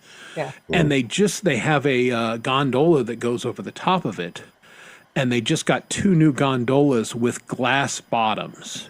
So you can look, and Kay sent me this video, and she's like, hey, you want to go ride this? And I'm like, hey, bitch, no. I mean, that glass does not look urine proof, for starters. But they had this reporter on, and she looked like Beaker from the Muppets. Sad. And the poor woman, her voice was similar, and she was really high and very nasally, and like, here, we're at the Royal Gorge, and here's our new glass bottom thing. And I'm going, Oh God, yeah. Oh, it was so bad. And But reporters usually have a reporter voice, so that's even more unusual. well, yeah, that it's like, what are we doing here? But I'm seeing more and more of it. People that just are public speakers and everything. It's like, there's things called vocal training. You could get better at that. I'm not going to name names, but there are people that are in the public eye and everything, and they have the worst fucking voices, and they might know things. I might even agree with their position on whatever, but I can't listen to them. I just tune it out because their voice is so bad and so irritating. It's like it just ruins the message for me. Well, it's like all the memes that went around about vocal fry. Oh, yeah. And that, especially at work, if I hear someone with that, like I just want the Kardashians. It's the whole time, and I just want to like clear my throat and cough and get the phlegm out. I'm like, no, just stop. Yeah. In the UK, back in on movies and TV in the 60s, 50s, 60s, 70s, maybe even 80s, Yeah. It was mostly posh accents you heard, posh Southern England accents all the time. Yeah. And in the last, I don't know, 15, 20 years, a lot of regional accents have came in to the fore, trying to all-inclusive. I know I haven't watched any sitcoms in a long time, but yeah. No, it's funny how accents can, the United States is a huge country, as you guys know, and there are all kinds of, we have Lori here on every week who has a very distinct Boston accent. That is delightful, where I know less than 100 miles north, you got Dom, who sounds totally different and has got that New Yorker honk, and, we have all the Southerners here and everything, but it is funny depending on where you're doing what you're talking about. Like if you get a guy with a strong Southern accent on and he's talking about quantum physics, you're going, do you really know anything about quantum physics there, cousin Bubba? And it's just funny. And again, I have so many Southern friends and everything, and it's a stupid bias. Yeah. But every once in a while, I think, is this guy credible? Should I pay attention to him? Where, if it was somebody from MIT with that kind of northern New Yorker. It's the same with us Bostonians. Like I definitely change. Like when I'm talking to friends or around the house or anything, it's definitely different than what you hear. And what you hear is way different than what they hear in client meetings, So. Yeah. I try to say same with Mark. Same with London down south. If you hear anybody speaking like physics or something, and they've got a lot of Cockney accent, call back me governor. Hello, governor. It sounds totally different than somebody from Windsor. Like, oh yes, dear, Yeah. Well, that's why I was called Ian Luckett Butter, because I'm like, there are some English accents that just pierce me, and I'm like, ooh, but I'm like, oh, yours is like. Oh yeah, Ian's got a very pleasant speaking voice. Yeah, no question. Unusual for Ian though. He doesn't come from posh land. Yeah. He's not even from the area that's supposed to sound like that. No. I don't know. But he does. Sounds great. He's got a great voice. Yeah, he does. Hey, Zach Thong, thanks for the guy. Like I started off with the show by saying, he's feeling good because his chances of winning a cup in Toronto were 0. Now they're more than 0. So I'm glad Zach thinks I'm huge. That's great. Yeah. You know what's funny? After knowing you for these couple years now, Hugh, I cannot spell huge. I can't. I have occasion to use huge a lot in my writing, but I have to go back and correct it every time because I spell Hugh. That's so funny. Well, I was trying to type Wonder Bread and I wrote Wondershare just out of habit because it's my dog. Yeah, exactly. That's pretty funny. Coldy and Gary caught me on that. Yeah, now see, Texan accents I love Texan accents. I just do. And, I can hear y'all. Y'all. You guys aren't that Southern sounding, but you do have a Southern accent. accent. My favourite accent is just west of Belfast in Northern Ireland. Yeah. That accent's beautiful. How's it Yeah, sound? no. I can't do it. There are a lot of Irish. It's very lilting. It's to my ear super pleasant, and like all Americans, I'm kind of mixed, but I call myself predominantly Irish. My father's mother and grandmother Gallagher's, and so all from that area, and there's just something about it. If I hear Irish music and, it just all of that speaks to me. And so if I hear somebody that's speaking in that way, it's like, oh, that sounds good to my ear. Mm-hmm. But it's both Northern Ireland and Ireland down south era. Again, the variations of the accent can vary drastically in like a 2 mile radius, Yeah, that's very interesting. Yeah, I went out with a girl years ago. She was from a place called Stevenson, which was just west of Belfast, the capital city. And Okay. beautiful, beautiful, very kind of rural place. Yeah, on my bucket list, I've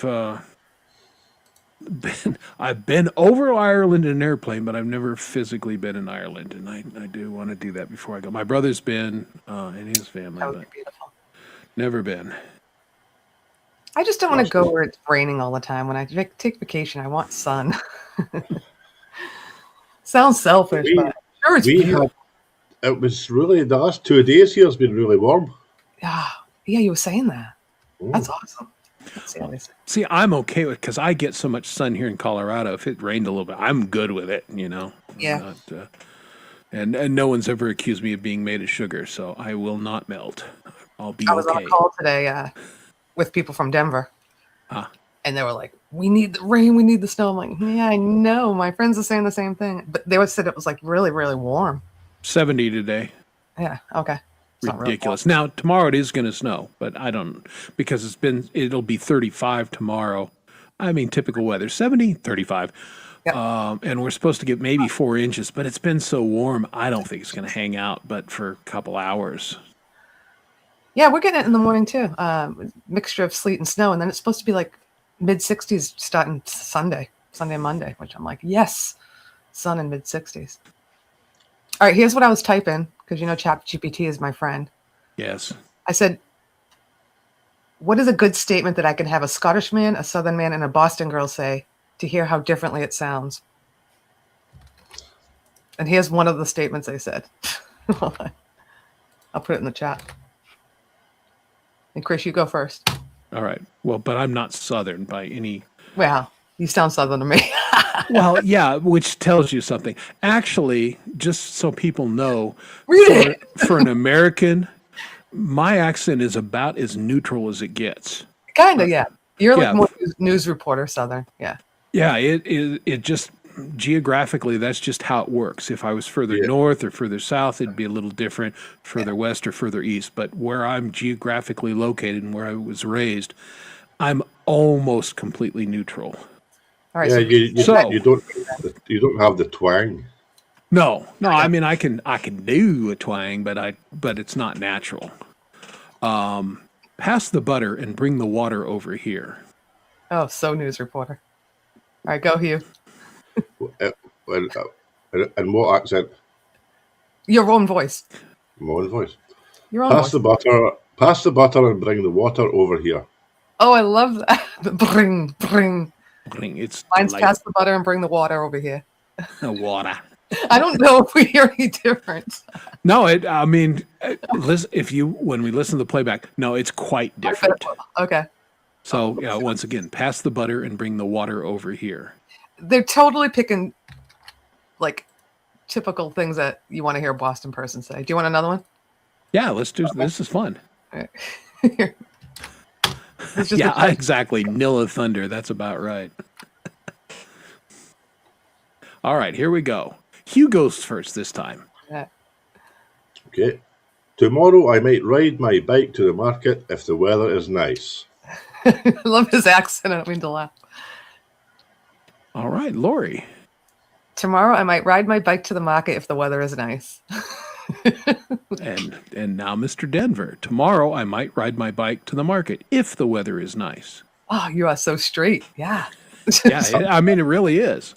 If I It was does doing- allow me to mimic other people fairly quickly. Like if I go to Boston and if I hung out 2 days in Boston, I'd sound like a Southie because it gets absorbed because I'm so neutral. It's like a palate. And, you Well, know, when you go on vacation, right, and you're around the natives, so to speak, so long you pick up on it. Yeah. yeah, exactly. Here's how I would say it in the way I think a lot of people think I sound, right? Okay. Tomorrow I might ride my bike to the market where it's nice. Well, you remember I did Scottish night and I couldn't freaking get it. They're like, "Oh, are you doing Irish?" All right, I'm going to give you another one, and I'm going to do the Scottish accent. Okay. Chris's, and Chris will do Boston. Okay. Oh, The way we Jesus think Christ. it's supposed to sound. All right. Yeah. All right. This will be fun. I'm so bad with the Scottish ones. All right, what's this third one? Oh, see, they're throwing ones in with ours again. So obvious. Okay, hold on. So I will do the Scottish accent first. Okay. Why don't you put it up on screen? I don't know how to do a Scottish accent. I really need I can't roll my R's. I really need a large glass of water after that spicy dinner. Okay. Now I got to channel the departed. I really need a large glass of water. Nah, that's terrible. After that spicy dinner. No, that was really bad. I usually do better than that. Good try. Really need a large talk, glass of Chris. water. Now you have to talk like Chris, yeah. I really need a large glass of water, baby, because that's dinner. Oh, wow. I'm sexier than I thought. Thanks, you. So sexy. I love that. And a creamy fucking pint. Now, see, that's Irish. That's what I was doing on my show. I can't do the R's like the Scottish do, I guess. But Roll the R. Yeah, just don't overly roll them. I know. Well, that was a hard word. Like, really? It starts with an R. I'd rather have the R be in the middle of the word, not start with really. Right? No, it's John Travolta. Like, large. I don't know. Let's get John Travolta voice. Is that George Clooney? Sexy. Yeah. Well, fun stuff. Boomer. Oh, it's funny. Yeah, I can see that. Yeah, hopefully everybody took their contraception because if you're listening to Hugh's voice, you know. Yeah, that's awesome. All right, give me one more, so I might as well just pop it in here for you. Okay, yeah, let's do it. And again, it's very stereotypical ChatGPT. It thinks I want Boston accents because it's me asking.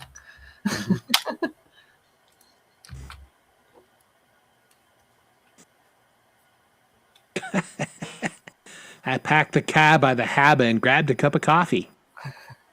That's horrible. Yeah, that's pretty bad. It's like you're holding, like. Well, but again, you guys sound pretty nasally to me. Oh, I think that New Yorkers are more nasally than Boston. Like Vince sound more nasally than us. Yeah, no, I agree. But well, yeah, but he's Jersey. He's a Jersey guy. Want me to do Hugh first?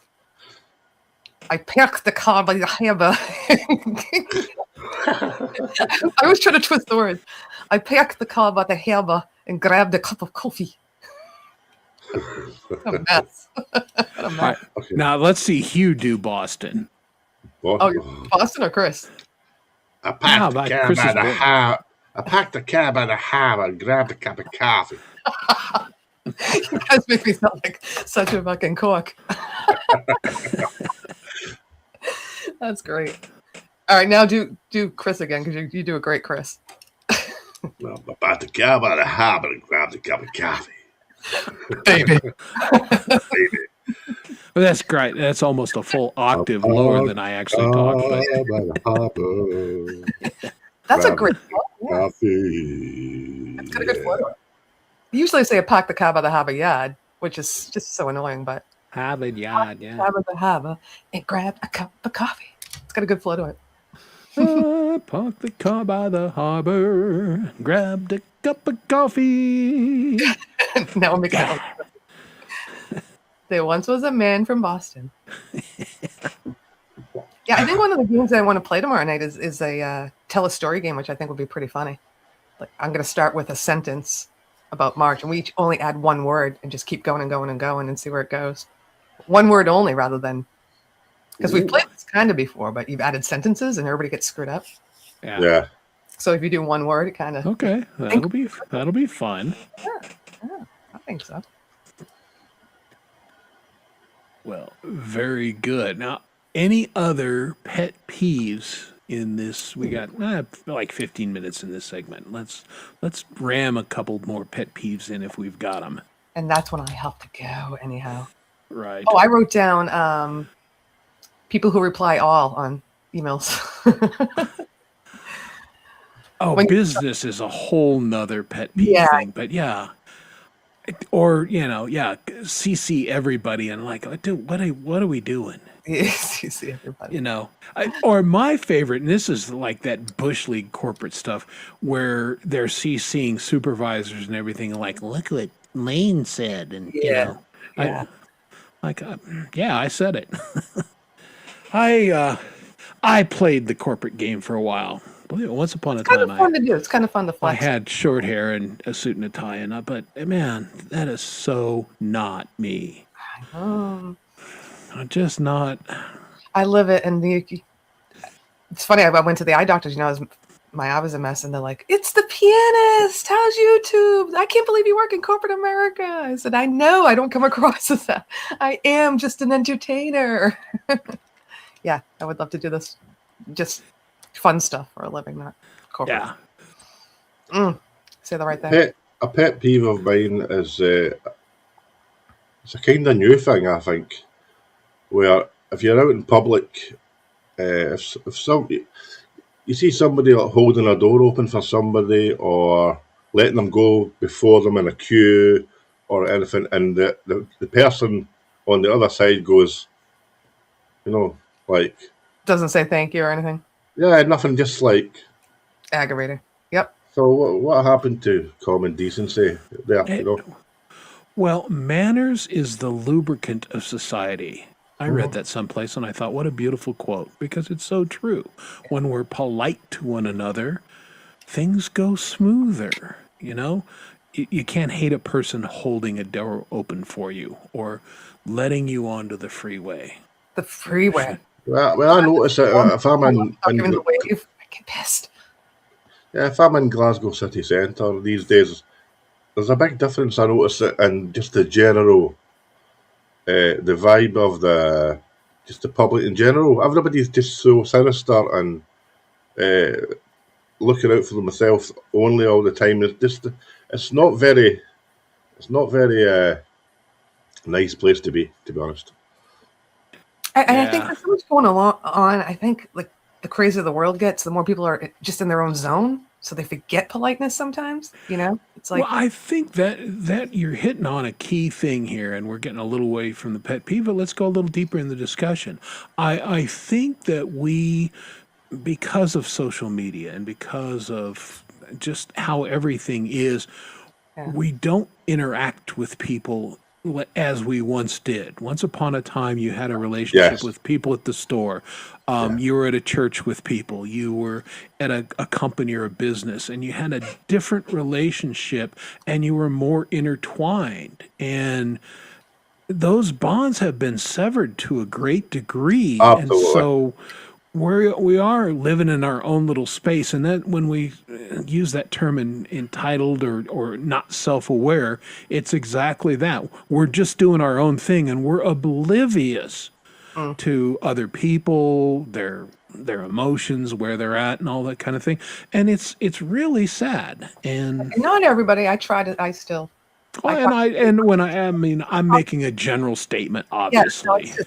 Well, I think for the younger generation, it's even harder because they didn't learn how to talk face to face. It's all been started on the phone, and we were lucky enough not to have that No, know, and there's another element to that too. And again, I'm a little bit older. Politeness sometimes is manifested by if you shoot your mouth off when I was younger, somebody would just punch you in the face and Right. go, shut up. And you can't talk like that. And unless you liked pain, you went, oh, wait a minute. Yeah. Yeah, maybe I should select my words a little more carefully in certain situations. And we just all learned that. Yeah. Now, of course, the converse is true. I mean, we called each other names and all this kind of things. And, we we played games like Smear the Person Same-Sex Oriented. And What was that? older people will know they'll get the What are reference. you smearing? Give him a dirty Sanchez or something? No. But, boomers like me, you can call me every name in the book. I could give a shit. It doesn't hurt my feelings. Whereas younger people, they can't handle it. They just, you call them something and they melt. That is just, again, it's not social media sad. thing. Yeah, But my at the same nieces time- and nephews are just they're snowflakes. I got to be honest with you. They just Sometimes don't have. they hide behind a keyboard and they mouth off to people because they don't get that actual punch in the face.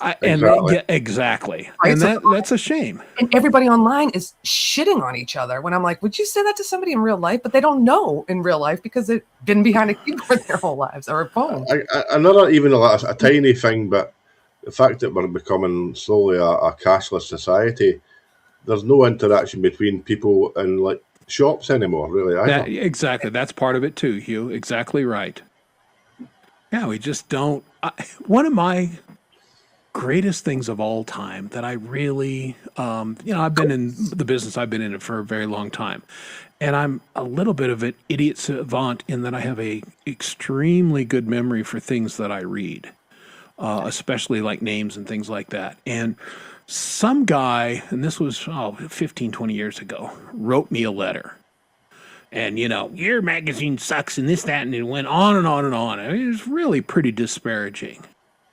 And I'm at a train show, I don't know, 4 years later, 5 years later, and this guy walks up, and we all have name badges, and I looked at him, and I'll just say John Doe. Yeah. And John Doe walks up, and he starts talking to me in the thing, and I went, oh, hey, John Doe. You wrote me that letter 4 years ago, and you really weren't very complimentary. And it was so fun to watch a huge grown man shrivel into a sniveling little apologetic. And I just said, next time, I mean, I'm certainly, you can, we can talk about things and you can be critical, but, you might run into somebody someday and here you did, John. and it here it was delightful. Awesome. But yeah, that happens so rarely. Behind the pen, hiding behind the keyboard, same thing. Yeah. Yeah, and that's just exactly it. He was hiding behind the keyboard.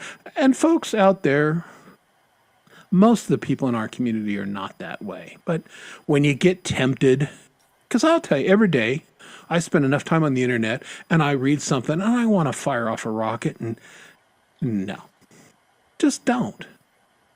I'm pretty open with people on YouTube, like I am in my life. I mean, I won't be trying not to be a bitch about things, but I'll tell you now. Yeah, well, you can be the truthful, but don't be a keyboard warrior, is what I was getting at. We're on camera; it's a lot different too. Well, yeah, that brings me to my last pet peeve. I mean, I know you guys do meetings, I do meetings, and because we do this and we're on every week and we practice and all that kind of stuff. You get people in meetings who have no idea how to turn on a camera and they don't know how to mute themselves and they're, chewing chips and, whatever else is like, can we have a professional meeting, please? And for some people, the answer is no. No, we cannot. When I was at my parents' last week, my dad still works. He's 80 and he's, in a big job. And he was working from home because of the storm and he had a meeting and I could hear him in the other room. And when he came out of the room, I started laughing. I said, is every meeting the same? I could just hear the woman going, you can't see my screen. You can't see my screen. Oh, you're on mute, John. You're like all the same things everybody said. And I'm laughing. I go, it doesn't matter where you go. Everybody's the same in these meetings, you know. And we do it on YouTube too. We're not perfect. Well, we certainly have all had our mute violations, although, Or my knock on wood, I've been pretty good lately, but yay. yeah, which I've probably just totally jinxed myself. Oh shit. Huh? Well, I'm glad to hear that you can hear me because I will be going live tomorrow night, and I wasn't sure. Yep, levels are good since then, but I haven't done my own show. But I didn't fry my microphone, and my new stand's working, so yay. Yay, all of that is good stuff. Yeah.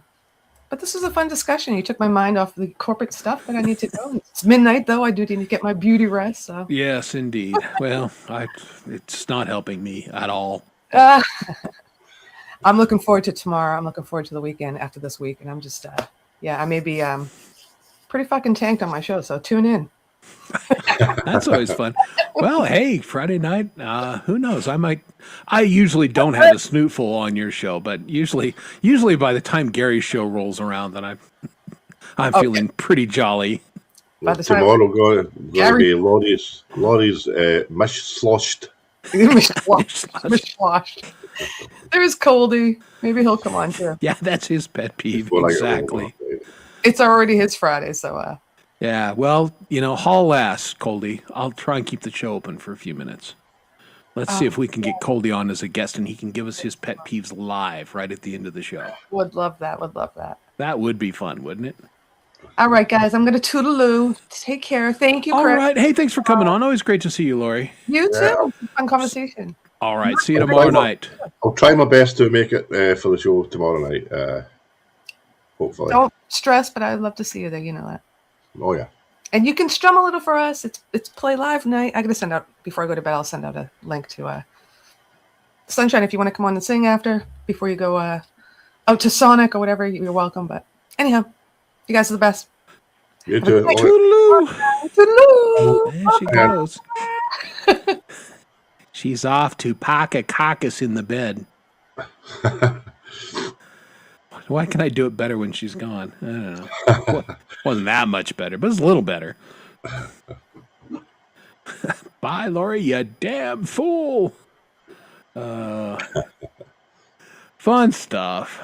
Fun stuff indeed. Yeah, I look forward to Fridays are good. Lots of good entertainment. Lots of hanging out with cool people. And again, that's why I do this show every week. It's just, this is my touch base with my peeps hour. Peeps in the chat, people on the show. Well, I was able to pop on tonight because I had an unplanned nap after eating earlier today. So I fell asleep on the couch for about 3.5 hours. So wide awake. Nice. Yeah, I am one of those dudes. I do not nap. And not that I can't nap or when I love a nap, but it screws me up so bad and I tend to stay up late anyway. So yeah, if I take a nap, even for 30 minutes, I'm hosed. I mean, it's, 3, 5 in the morning. Like yeah, so I've just learned not to do it. I need to nap because I don't sleep normal like a normal person does. So yeah, if I don't nap, I don't sleep. Well, I've got my routine. I go up and I give the boys just a little bit of food, and then I turn on the fan and snuggle in, and then Squid jumps on my legs and kind of gets between my feet there, and that's his sleeping place. And yeah, so then it's nighty-night time, and as long as I don't have to. Well, and I drink coffee until it's gone, and then I drink water the rest of the night. So I do get up in the middle of the night at least once, if not twice, too. Yeah, but I'm one of those people that's very blessed. I can stumble downstairs to the restroom with one eye, do what I need to do, get back in bed, and be asleep in 30, 40 seconds. Right, yeah. So that's a nice ability to have. I wish that I'd be lying if I said I wasn't envious of that one. Yeah, and I know, and I tell people that, and I realize really how blessed I am to be able to sleep most of the time with no issue. My wife struggles with it. Most people I know have some issues with it. I've got my own issues, but sleep, at least right now, is not one of them. And again, as you know, that's a very common side effect of steroids is it screws up your sleep. Well, that I have not had. No issue with that. Yeah, Coldy. Yeah, and I'm weird in that way, but I've always been able to do that. And kind of the joke is like we'll go someplace and stay over. And I mean, I can sleep on the floor, I can sleep in a chair, I can sleep on a sofa. It doesn't matter to me. Like no big deal. And You must be related to my cat. I must have some cat in me because I can get comfortable pretty much anywhere and snore out. Well, I mean, when my other cats were babies and everything, I slept on the living room floor with them because they were just little kittens and they were weaned a little too early from their mother, so I just was in the habit. And I just threw the sofa cushions on the floor and snuggled in with the cats. And so, yeah, I've been sleeping with the cats for literally decades. Mm.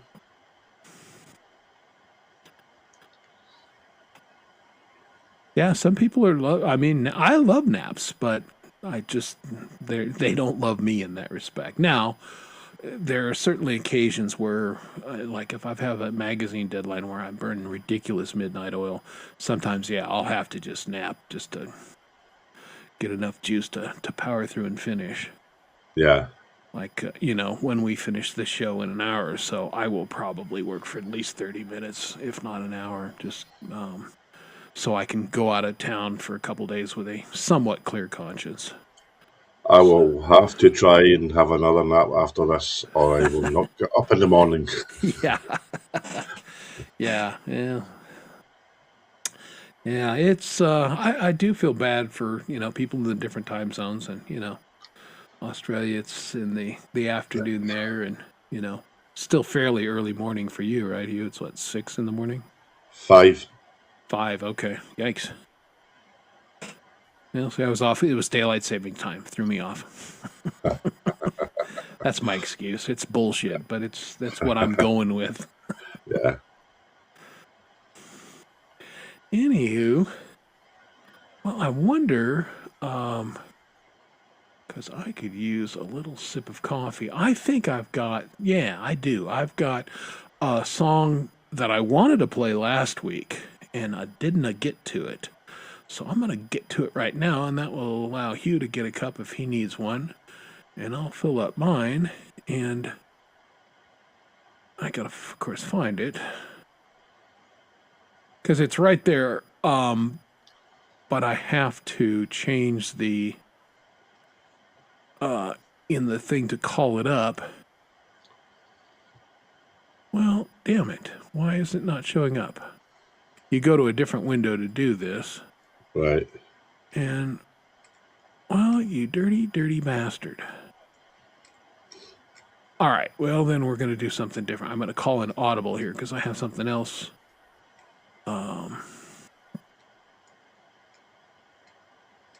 I'm going to turn on, our friend Jasnaya has put together an album of some of her songs. And, of course, I'm a huge fan of hers. I just think she is lovely in every way. So we're going to hear one of her songs right now, and this is from her album that she just put out, Hush, and you can buy it on Bandcamp. I bring this up because Friday is Bandcamp Friday, so you can buy, and I'll put the link in the chat here in a second, but you can buy her album, and I highly recommend it. And here's her song, Fool.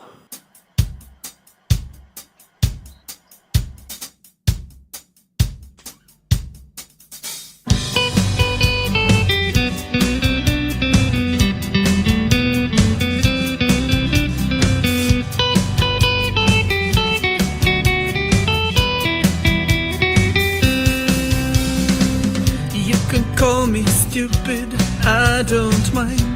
I'll grab all the joy that I can find. When things are bad, I don't need to know. If I can't change it, I'm letting it go. tell me the world is going to shit, then be upset when I refuse to admit that life's an abyss, 'cause I don't wanna miss a single reason to smile. To smile. But you're addicted to drama, I'm addicted to life. I wanna be happy while you need to be right. You know life is cruel, but I'm just a fool, and that is alright with me. Yeah, you're addicted to drama, I'm addicted to life. I wanna be happy while you need to be right. You know life is cruel, but I'm just a fool, and that is alright with me.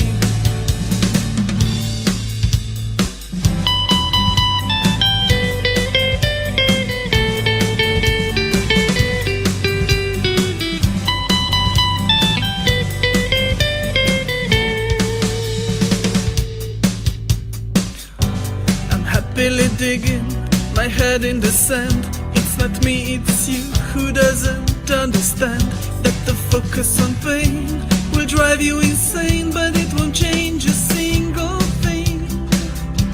So you better smile. But you're addicted to drama, I'm addicted to life. I wanna be happy while you need to be right.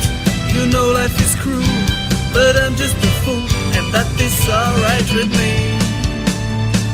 I don't need to be sorry, I don't need to be right. I don't wanna know better, and I have no will to fight. But you're addicted to drama, I'm addicted to life. I wanna be happy while you need to be right. You know life is cruel, but I'm just a fool, and that is alright with me. I'm happy being a fool. I'm happy being a fool. I'm happy being a fool, and it's my absolute right. I'm happy being a fool. I'm happy being a fool. I'm happy being a fool. It is my ultimate choice.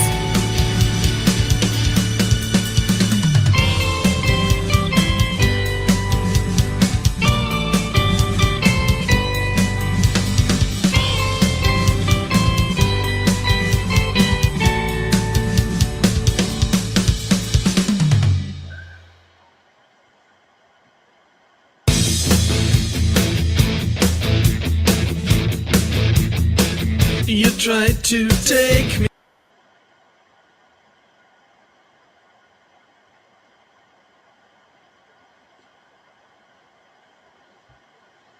And we're back. Leah's awesome. Yeah, that's a happy tune, isn't it? I mean, it's just, the thing that I really appreciate about Jasnaya is she's dealing with some stuff, but she does not allow that to affect her positive outlook on things. Honest about it. It's like, here's what I'm dealing with, but you know what? I'm dealing with it. And it's just, she is a delightful human being. So She is. Yeah. Bandcamp Friday, I just, while I was doing that, I followed her, which I don't know why I wasn't following her on Bandcamp. I think that this may be one of her first releases on Bandcamp. And I plan on picking up her album tomorrow. And if I do that, she will get an even greater percentage of the proceeds and Bandcamp is quite generous, I must say. I don't like to brag, but I've sold enough on Bandcamp that I could afford not one, but 2 sets of bass strings. Right? Wow. Just rolling in it. Although they've changed their thing and now you got to go through Stripe and, before it was PayPal and that was a lot easier, but now you got to, and I have not signed up for the Stripe thing. So if anybody's bought any of my music here in the last month, it's just sitting in there because I haven't retrieved it. But anyway, I do like to support people on Bandcamp. I think it's a great thing, and and their format's really good. You download it, you own it, and life is good. And you can name your price. Absolutely. I just paid what was it £30 for free guitar plectrums. Wow, what are they made of?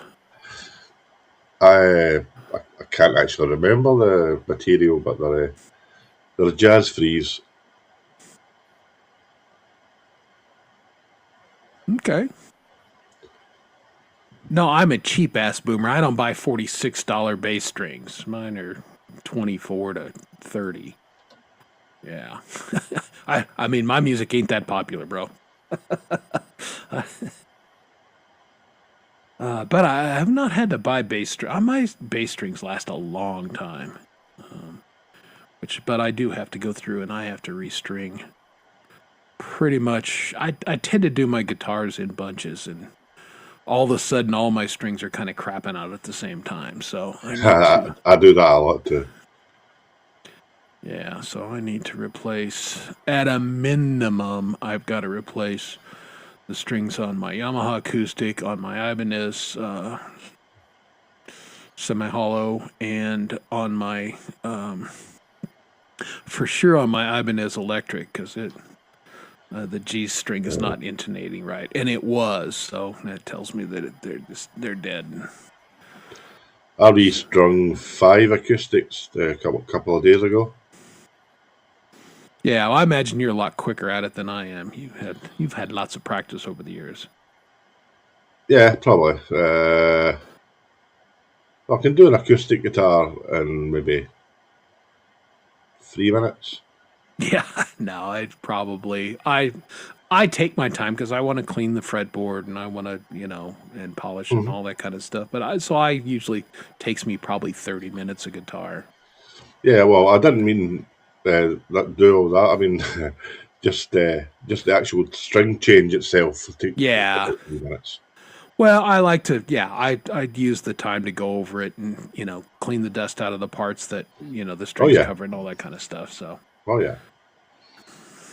I probably could change just the strings themselves in 5 to 8 minutes, I'm guessing, something like that.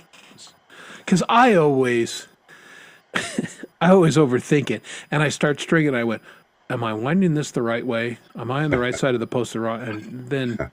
And then half the time I talk myself into doing it and changing it, and then go, "No, I was right the first time." God damn it! I, I've probably employed about 15 different ways of changing strings over the years, and most of them work, but at uh, different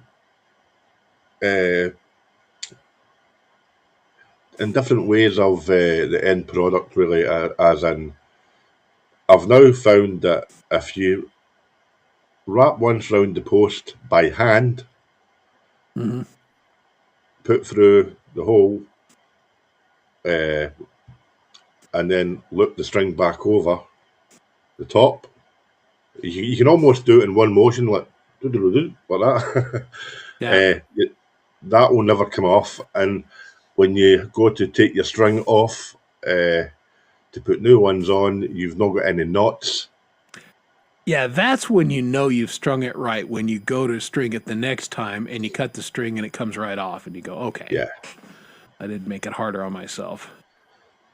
I used to do it I don't do it anymore, but I used to do it for a living. Now I could maybe be stringing up like 25 guitars a day sometimes, and you find a way that takes less pressure on your hands and stuff. Right. So I just developed a way of doing it that was easier for me, and I could do it fast and get the same results every time. Yeah, I think that's the thing, consistency, having the same approximate number of wines and all that kind of stuff. And, Yeah. which all that stuff really helps with your tuning and your intonation by doing it right and consistent. Gary, anyone recommend a good string stretcher? Yes, index finger. Yeah, I mean, I hold it at the nut, so I'm not scraping through there. But yeah, I'll put a little pressure on it and then wind it up to tension. Yep. And I think that's just the best way to go. And I'm well known. My huge pet peeve: a guitar that will not stay in tune cannot be owned by me. I won't tolerate it. Yeah, and there are some ones, even when you alternate it to almost perfect, they still never just stay in tune. Even a hardtail without a tremolo, I don't know what it is. It's a weird thing from the gods that just decries that guitar is just crap and shouldn't be in your house. Yeah, well, and It's that. just But even my three saddle telly stays in good tune. I mean, it does not intonate perfectly. It's physically impossible. It cannot, yeah, just because of the way it's designed. But it's very close. And I mean, I can hear yeah, that it's 3 cents off, but you're never going to hear it normally. yeah. Another little tip for anybody that's wondering why their guitar just always slightly out when they're using a tuner is if you tune by the note, right, tune a higher pitch than the note, and then tune below the note, and then bring it up slowly to the note. Your string has enough time to stretch it the way the last little bit of stretching is in that, and then when you tune up to the note, you will stay in tune. Yeah, and that's an I was going to say obvious, but that's not the right word. It's just physics. But a lot of people do it wrong. They'll go ahead and be, oh, I'm a little sharp, and they'll detune it, and that's not going to stay in tune. You got to No, go below it, and you got to ease it up, yeah, and I mean like, ease it, and depending on the quality of your tuners. How hard you have to crank it to ease it up. Some have a tighter gear ratio than others, and some yeah. are more Like slow. Cole Daker was saying there about the nut strings binding in the nut. That's a huge thing. If you're going to have a guitar set up, that's the first thing that has to be taken care of is the nut slots. Yeah, and I've got this is what I'm suspecting on the Ibanez. I'm thinking the slot is now off on that G string because it used to be in perfect tune, and now it's one of my marginal ones, and so I'm going to take a look at the nut when I restring it and just see if I've got some wear in there, if I need to make an adjustment. I mean, for anybody that owns more than one guitar, right? See if you buy, I don't mean the cheapest, but not an expensive set of nut files. You won't, as long as you take it easy and watch a few videos on YouTube or whatever. Almost anybody can have the perfect uh, nut slots for their guitars. It's not hard as long as you just don't go crazy like it. You know what? Yeah. Well, I'm very fortunate because I have a bunch of sets of very fine jeweler's files for my modeling hobby. So, I got files and no they're, problem, they're, they're cool. Yeah, and they'll work. I mean, obviously, StuMac will sell you a perfect set for a whole lot of money, but yeah. The set I've got that I had for my work cost me like 200 odd pounds. So, but they're made in Japan and will last forever. yeah, all my kitchen knives are made in Japan. They're the best. The Japanese are know about cutting things. Oh, very much so. Indeed.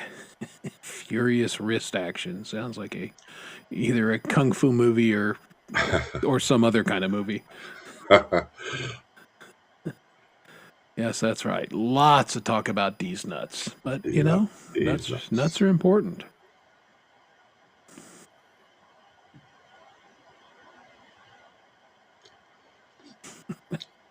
Uh, there's Brad. It's Brad. What's going on, Bradley? How you doing, buddy? If you guys don't know, you better. Brad's got a great show on Saturdays. And I was a guest here recently, and I thoroughly enjoyed it. It was big fun for me. My buddy Dom was on also recently, and Brad has a great show, very entertaining. Brad knows a whole lot of songs, both Yeah. his own and other people's, and it's good. Why am I blanking the name of his show, Hugh? Because I'm old. Now that you've said it, I've forgot Son of a to. bitch! I was going to tell everybody the name of the show, and it left my mind. I'm visualizing it right now.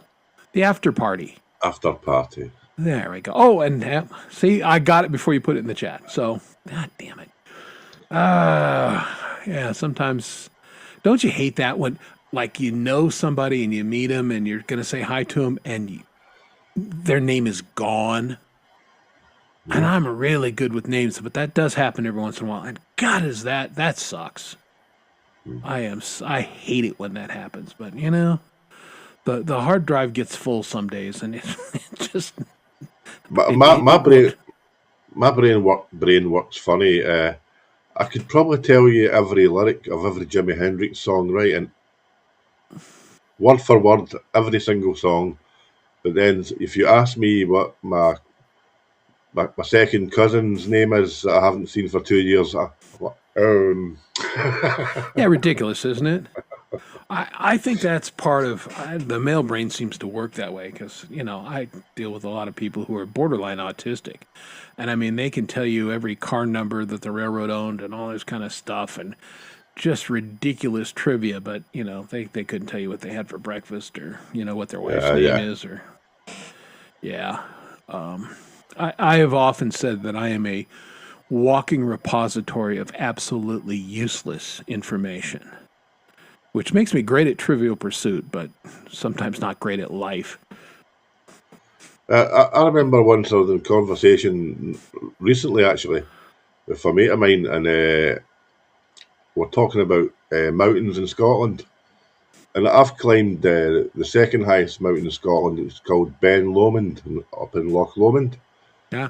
I've climbed it something like 7 times, and we were talking about it. I said, well, I was up climbing Ben. I was going Ben Nevis. No, it's not Ben Nevis. Ben Moore. No, 2 minutes later. Oh, it's like, I blame the drugs, Chris. I blame Dover. There you go. It happens. Yeah. I mean, we all. Hey, there's our good buddy Sal Caruso. What's going on? How are you, buddy? Thanks for joining us tonight. Yeah, chemo brain is a thing. Back when I was, and this is in 2008, when I was undergoing the treatments, yeah, I was not as sharp as I wanted to be, but it happens. You get over it eventually.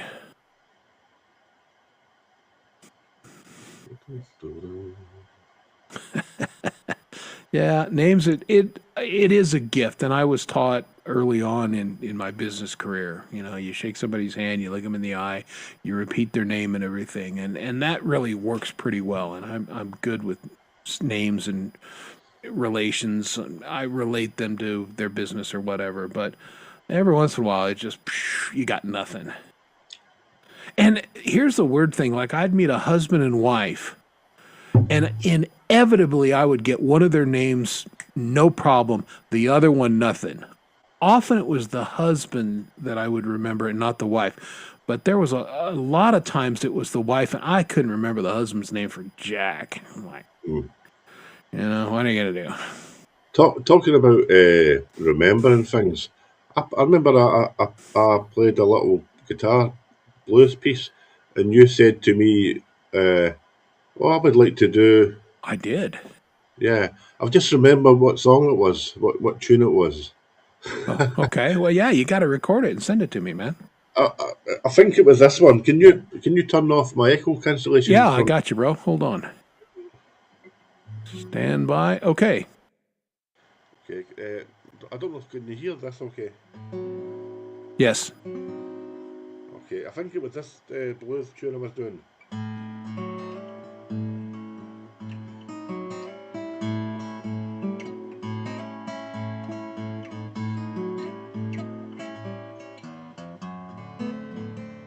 Yeah, that sounds right.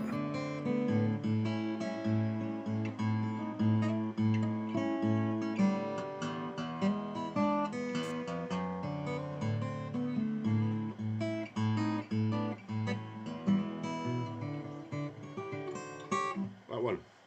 Oh yeah, yeah, yep. Record it, man. Got to send it to me. My notepad. I have to do that now for remembering anything. Yeah. Well, I got yellow stickies all over my desk that have various things because yeah, that's how I work. That's what happens. Hey, Accent Nacho, what's going on, brother man? How are you? Good to see you. And I just Vito is still hanging with us. And but yeah, the yeah, you get to test the acoustics in there. That's not.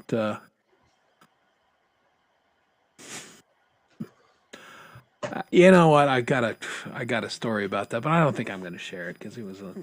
It's not that I'm embarrassed because I'm not embarrassed about anything, but yeah, I was receiving treatment in a part of my body that is usually covered with at least some semblance of clothing, and during the course of that, I was fairly naked or highly underclothed a lot of the time, and just got used to it. It was what it was. But when I finally got to the final stages of the radiation, I just get in there and hop up and just strip down. And one of the nurses got and said, for doing this, you don't have to do that. I'm like, oh, okay. Well, sorry for the show. Thanks for telling me.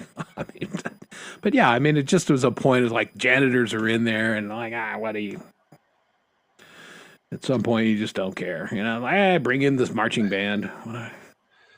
Back when I got took into hospital because of my failing body before I got diagnosed with stuff. They took me in an ambulance to the hospital, and you know how they tell you to get naked and put the little robe thing on? Oh, yeah.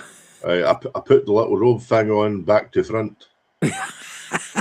Everybody does that at least once. The nurse was going, Mr. Caldwell, what? Wait, turn it round, son, turn it round. Yeah, you got it. Yeah. Yep, indeed. Hey, just what it is sometimes. Thank goodness for the people that take care of us, because they've seen it all and done it all and do it every day. And God bless them. Yep, absolutely. All right. Well, we've got a great crowd continuing to hang out, and we appreciate that. And just for people know, we've got lots of stuff coming up tomorrow. All the usual Friday entertainment, and I know Gary usually throws the link list up, so I'm not going to try and go through and name everybody, because as we know, when I start to name everybody, I always forget somebody, and I don't want to do that. So,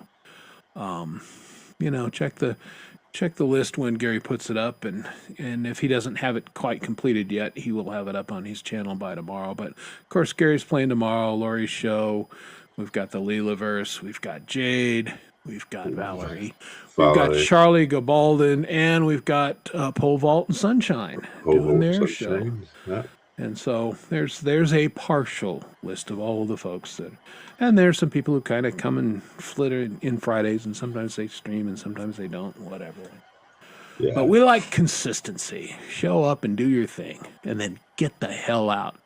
Make room for the next guy. And that's what Friday is. It's a rolling train of entertainment from fairly early on. Hey, there's the dog paw who just got home. Wolf, what's going on, brother? How you doing? Wolf.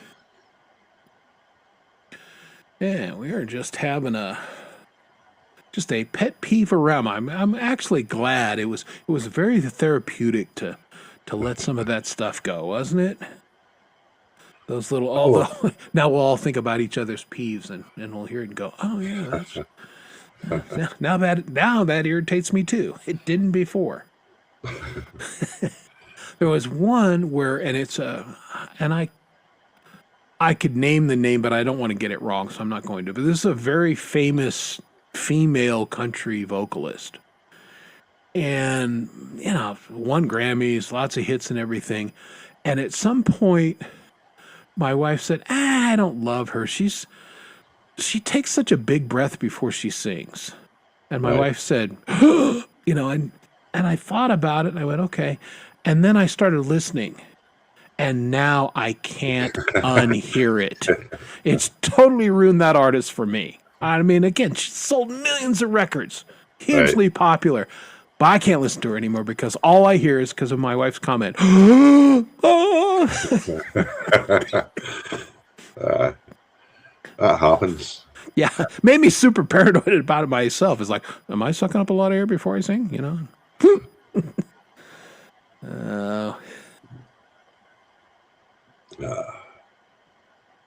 You find little things like that.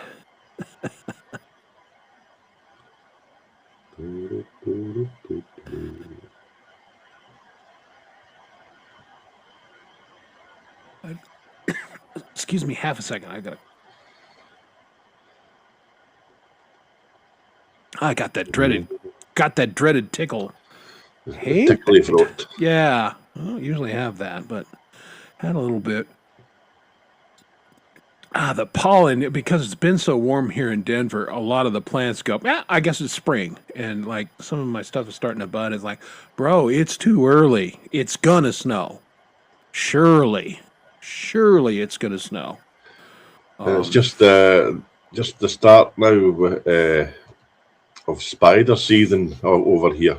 Oh, yeah, that's great. I love that. I had two little black spiders that looked like twin brothers in my bath this morning. Yeah, that's my wife's pet peeve. She goes, why is it that I get in the shower, I can't see without my glasses, I'm naked, and that's when the spiders jump out? She goes, it's a conspiracy and I don't like it. If I ever die in the shower, that's going to be why. The weirdest incident I ever saw with a spider, right? It was one year in the summer, and I happened to be walking to my bathroom, and at the end of the hall, there's a window right in the middle of the wall, and just to the right of that, I was almost, I would say, about that away from it, and I went like, and I swear, Chris, there was 3 spiders the size of my hand, right? 3 spiders in a row. What the hell? One just slightly up from the next one, about 6 inches apart. And I was like, what the They having a conference? I was almost scared to walk by them in case they jumped me. Yeah, exactly. They're leaping. Yeah, we do have the kind of spiders here that do leap, and yeah, they're not great. Well, that freaked me out a little. Yeah, a little bit. Because we got.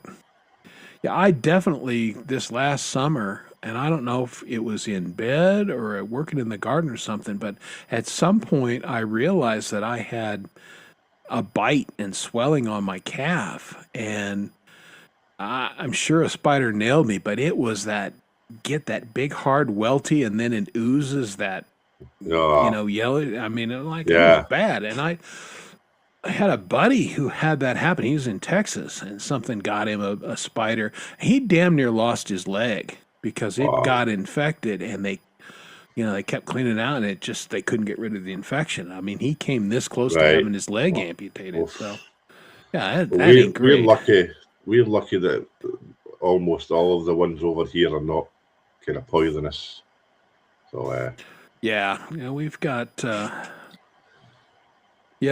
brown recluse, and that is a nasty spider. We have them here in Colorado, too. We have tarantulas, which are, they are poisonous, but they're like the sheepdogs of the spider world. They're big and fuzzy, and they kind of like you, and they don't usually bite. But the brown recluses are assholes. They will absolutely bite you. One spider I'm glad, just because of the freaky size of it, we don't have over here. Is in Australia they have the huntsman. Oh, Jesus. Yeah. I mean, that's the stuff of horror movies. Everything in Australia can kill your ass. I mean, it's pretty impressive. My kid went there on a school trip thing. And, we get all the material and the list of things that they had to watch out for. And like, holy shit. It was the spiders, it was snakes. They had little rodents that were poisonous, and it just on and on and on. Like, holy, it's a Yeah, murder continent. yeah. It's crazy. Yeah, I don't know how Jade and Coley and everybody walks around down there like, "Arr, it's all right." That's I've learned that. If an Just Aussie normal. says it'll be all right, it's not all right at all. Is the exact opposite of all right. Because they've all been drinking the amber nectar. Yeah, exactly. Well, now the Canadians are throwing bags of milk at one another. Bags of milk. Yeah, that's a very Canadian thing, the bags of milk. We, because we're Americans, we have cartons, but they have bags. Which, I mean, it makes it hard to print the missing kids on there because the kids are all distorted and you don't know actually what they look like. So I don't know if they even still do that. For a long time here in the U.S., they would have you seen me, and they'd have some kid on a milk carton, and Yeah. which I'm gonna have to do.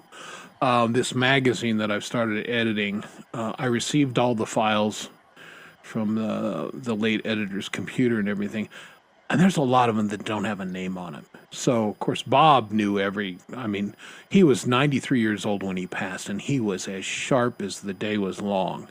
His Yeah. body failed him, but his mind was razor sharp. Well, so he knew all who these guys were. He could have looked at a folder and said, "Oh, that was Joe Blow that wrote that," and everything. Well, I don't have that luxury. So, talking with the graphic artist, and we'll probably have to start putting the little milk carton icon on one of the pages and going, "Have you seen me?" And I'll print part of the story like, "Who wrote this?" I'd like to Yeah. run it in the magazine, but I don't know who you are.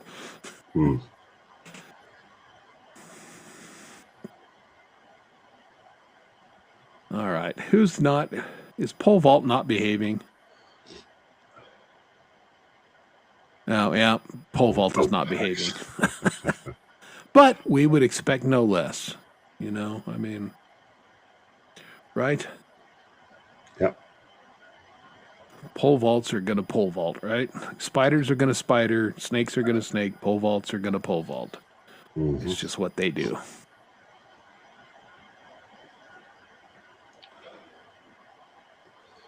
Well, I've two more dental appointments, Chris, and that's me finished. Oh, that'll be good. A full set of teeth again. Yeah, that did not work out for me as well as I had hoped. No, sorry to hear that. Yeah. Well, I mean, I'm within the next month or so, I'll be at least back to where I was before I started that horse shit. Of course, I'm a lot Right. poorer, but at least, yeah, I'm not getting my face wrenched on every other week. Yeah. So that's good. Well, and that's good that you'll be all taken care of, and because there's nothing worse than having. The worst part was my teeth are very healthy. I had one bad tooth that had to be extracted, and that one area has caused me no end of issues. Everything else is fine. I had horrendous gum pain for like 3 months solid. Yeah, that sucks. You just can't eat. You can't eat on one side, and then you can't really eat properly, and it's like, Yeah, no, that is no fun. anyway. And I don't know about you, but I like to eat. Oh, indeed, me too. Yeah, Indeed, big time. eating is good. Eating is one of Yes. those pleasures that, Yep. But people are funny about that. Now, I'm one of those people. I eat for pleasure. Pleasure gives. My son, kind of pseudo bodybuilder. He's not a bodybuilder, but I mean, he's really in good shape. He just eats for fuel. He likes food. It's fine, but he doesn't derive the joy from it that I do. I love it. I mean, me and my neighbour, who's a friend, there's a boat that's now stationary in Scotland called McMonagle's, Okay. and it's a fish and chip restaurant now. And we went there. It was like a good few hours on the train just to get there, just to go for the day for a meal, and it was amazing. One of the meals, right, is like a steak pie. So you've got your chunks of steak and gravy and your pastry on top. Right. But have you ever heard of a deep fried battered baked potato? Ah. It sounds weird, but it's weirdly, strangely works. Well, I can see it. That goes with it instead of boiled or roast potatoes. So amazing food. Nice. Yeah, that's one of my favorite in Seattle. You go out, it's Ivar's, and it's basically shaped like a boat, or where it is an old boat. It's right, you overlook the ferry going out to the island there, and amazing. Last time I was there on business, I just camped out at the restaurant and had a great meal, and then got on the ferry and just rode it over to the island, and then rode it back, and that was a good day on planet Earth. Oh yeah, that's the kind of days you look back and you remember it being good just for one reason only. Yeah. Your belly was happy. Oh, absolutely. Well, at Portland, Maine, my company sent me there for a business trip, and I wanted to leave. The show ended on Saturday night, so I wanted to get out of there, Sunday morning, get back home. Well, because they were being cheap asses, they're like, well, we'll get you out Sunday, but the flight's not until 8:00 at night. I went, really? You're going to stick me in town for a whole other day? And they went, yeah. So I got up Sunday morning and walked downtown and went out on the docks, and I ate my way through Portland until I had to take a cab to the airport. And they got my expense report, and they went, holy fuck, Lane, because I had crabs and I had lobster bisque, and I just had everything I could think of because I love seafood. And they got my expense report, and they went, Jesus, Lane. And I said, I told you not to leave me in Portland for a whole extra day. That's on you. And my boss was like, well, you did. An ambition of mine is to go to Turkey for just for the food. Yeah. Love Turkish food. Yeah, I haven't had a whole lot of it. The little I've had, I thought was pretty good. Now, a lot of Middle Eastern food, I don't really care for. Right. Yeah, I'm not a big lamb guy. That is just that's a red meat I don't love. But right. And then some of the dates and some of the other things in there. I like rice, but some of the preps I'm not crazy about. My business partner is in Virginia, and but he was stationed in Baltimore for a long time, and we'd do business out there, and we would go to a restaurant called Shamshari, and it was Iranian refugees that had fled after the Shah got overthrown, and and he loved this place. The backstory is his dad was in the service diplomatic corps. And they were stationed in Iran for many years. So he was partially educated there, et cetera, et cetera. His dad worked for the State Department. But anyway, we would go to this restaurant. I mean, it was it was like a 5-star restaurant. And I mean, it was really good. And he loved it. And I thought, this is excellent food. It's beautifully prepared. Just not my cup of tea. Exactly. Yeah, but with Turkey, there's a lot of stuff I don't like as well, but there's more stuff that I do like than even I can get over here. So even a lot of the stuff, it's like infused olive oil with stuff, all that stuff. It's just like complex flavors on stuff. It's once you've had some of that food, it's like just amazing. You know, there's nothing like it. Yeah. Yeah, I like, having been to the Mediterranean, I love all the food in that region. That just nothing there I don't love. All the fresh seafood, and of course, all the tomatoes, and just everything there is amazing.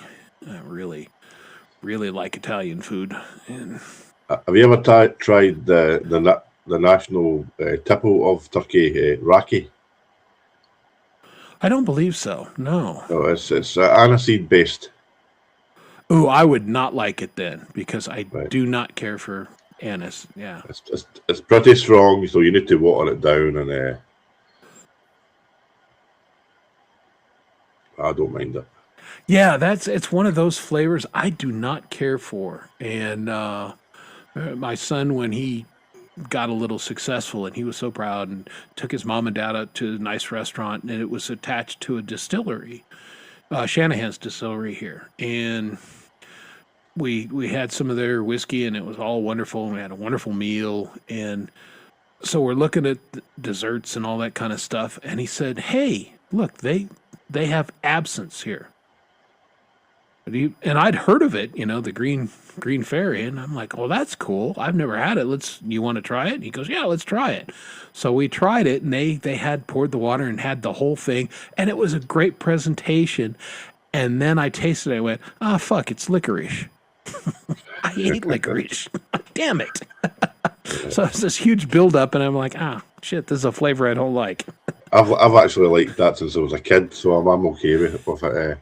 There's one country that I've been to numerous times, but although their food is world famous, I don't like French food. Interesting, yeah. I really do, but There's too many things that they use a lot of that I'm not kindly with. yeah, I do like. If I can find a really good French restaurant, I'm all about it. But they are a little hard to come. They used to be more prevalent here in the U.S., but there was one in Steamboat Springs that was amazing, but they're long gone, unfortunately. It's a lot of the sauces, Chris. I don't like. They do loads of different sauces, and it's not really for me. Yeah, I like a lot of the flavors and techniques, but not all of it.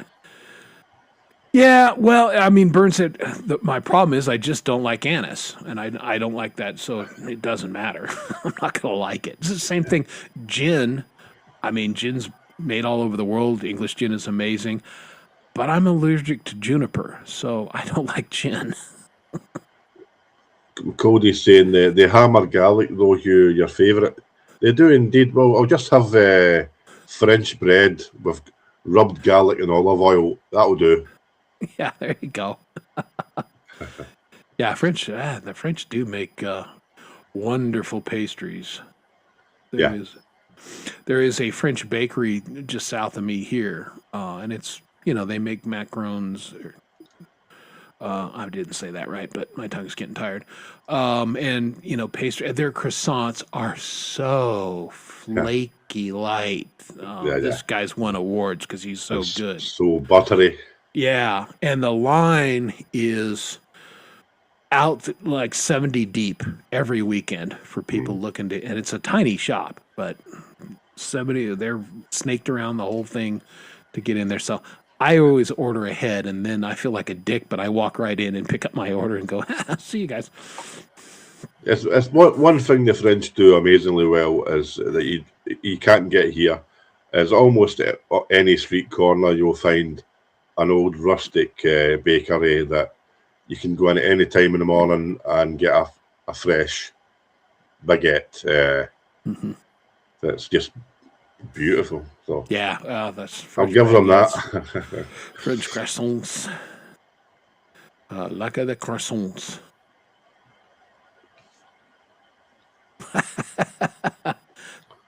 Yeah, okay. Yeah, that's about right.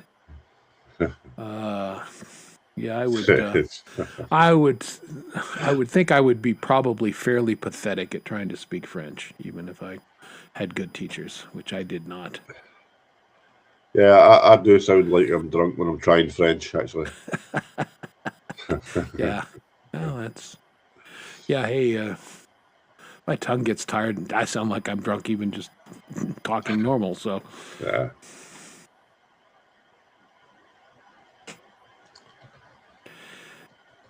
Yeah, Well, well, that's. what's that? Well, I was going to say, now see, I feel bad for birds because I can walk within a mile and I can get some of the best Mexican food in the world because, Hispanics have been here in Colorado before it was Colorado and before it was really the United States. So we've got great Mexican food here in Colorado. Yeah, a mate of mine was traveling up from the Texas all the way up the middle of America and stuff like that. And one of the places that he was in Colorado. Is it called Boulder? Yeah, Boulder, Colorado. I think it was in Boulder, That's where I was born, actually, in Boulder. and a couple of other places around about there. And one thing he did mention was the hospitality there, and the food was great. They loved it there. The couple, I know. Yeah. We have had, we're very fortunate that we have a very lively food scene here, or did. But yeah, you can get some of everything here. Oh, okay. Half a year in Germany and half in Texas. Well, there you go. Well, it's funny because most Texans, especially in the hill country, they were all of German descent. So they make beer there, and that's a big barbecue country, and yeah, and they sprechen sie Deutsch. I like some German dishes, but a lot of it's not really my bag, really. Yeah, I like some too. Very pork, and I like pork. My wife is of German descent. They immigrated. I Her made a family. pork. I made a pork loin that long last week. Yeah, I've got a pork loin in my freezer right now, as a matter of fact, because I like pork loin, and I get out my cast iron pan and season it up, and then just finish it in the oven for a little bit, and that's good eating. Oh, it's great. And the pan gravy out of the cast iron while it's finishing. Oh, Yum, yum, yum, yum, yum, yum. icing on the cake. Yeah, it really is nice. Good thing I'm full of tuna melt, because otherwise I'd be getting hungry. Yeah, San Antonio, nice city. Hey, Burns, remember the Alamo? He probably remembers the Alamo. Yeah, Alamo is a big deal. Mm. Yeah, San Antonio's done business there a couple of times. It's a nice city. We found because we were down there for a week and we got a little weary of Mexican food, so we stumbled upon a steak restaurant that was just off the Riverwalk by a block or two. I couldn't tell the name of this place. But oh my goodness, and it was just like an old school kind of steak restaurant, but with that Texas flair, and you can get pretty good beef in Texas, surprisingly, right? Oh man, that was good, man. That was I don't remember because the inside of convention halls all look the same, but so we always remember the restaurants we ate at, the food we got when we do these trips. That's what's memorable. Yeah, I'll tell you one thing, Chris. I would consider myself a fair to decent cook. I can cook a lot of things pretty well, but my whole life I've always struggled to really make a really great steak. Interesting. Always struggled with it. Huh? What's your struggle exactly? Is it the cook time, or the doneness, or the texture, or where's your steak game weak? it changes. That's the thing. Not everything lines up, and all the parts were done properly at the same time. So I don't know. It's just, it never tastes like when you go to a good restaurant. Where you've got that's melt in the mouth and so seasoned beautifully and all that. And I don't know what it is. I've always struggled. I can cook a pork chop, no problem, or whatever. And I don't know. Oh, that's interesting. I can see that. I mean, yeah, steak is easy, but not. To Q's point, I pride myself on being able to put a steak on the plate that people go, oh, if I was in a restaurant, I'd pay $40 for this. That, in having the seasoning right, the temperature just right, all of those things. And so much of it is dependent on your cut of meat. Like I mentioned earlier in the program, I buy directly from a farm out on the eastern plains of Colorado. So, and I don't buy a lot of steak from them, but when I do buy the steak, I mean, even their sirloins are tender and flavorful and, not just King Supers or Safeway crap steaks. They're really, the quality is there from the start. And that's the big thing. If you start with a really quality piece of meat, you're going to be further ahead.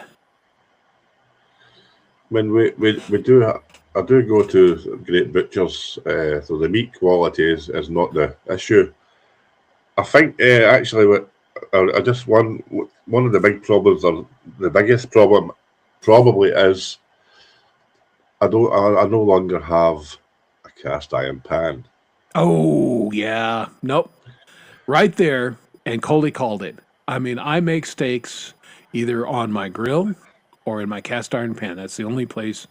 I grilled them, but cast iron, I know that that retains the heat and doesn't overcook things and all that. And it puts that nice crust on and sear. Yep. I will invest in a new one. Yeah, gotta have a good. I mean, I just believe nonstick has its place, but you gotta have cast iron in your arsenal. And I've got one cast iron pan, but I've had it for 25 years. Yeah. And it's it's as non-stick as cast iron can be. I mean, but it is fantastic. And, in the winter, sometimes I don't feel like shoveling the snow to get out to the grill. So that's where the cast iron comes out and off we go. Yeah, and they develop their own non-stick after years after a lot of use. Yeah, mostly. Again, like I say, as non-stick as cast iron. I mean, a steak's not going to stick or anything, but if you put eggs in there, they're going to stick because hell, eggs stick in non-stick sometimes.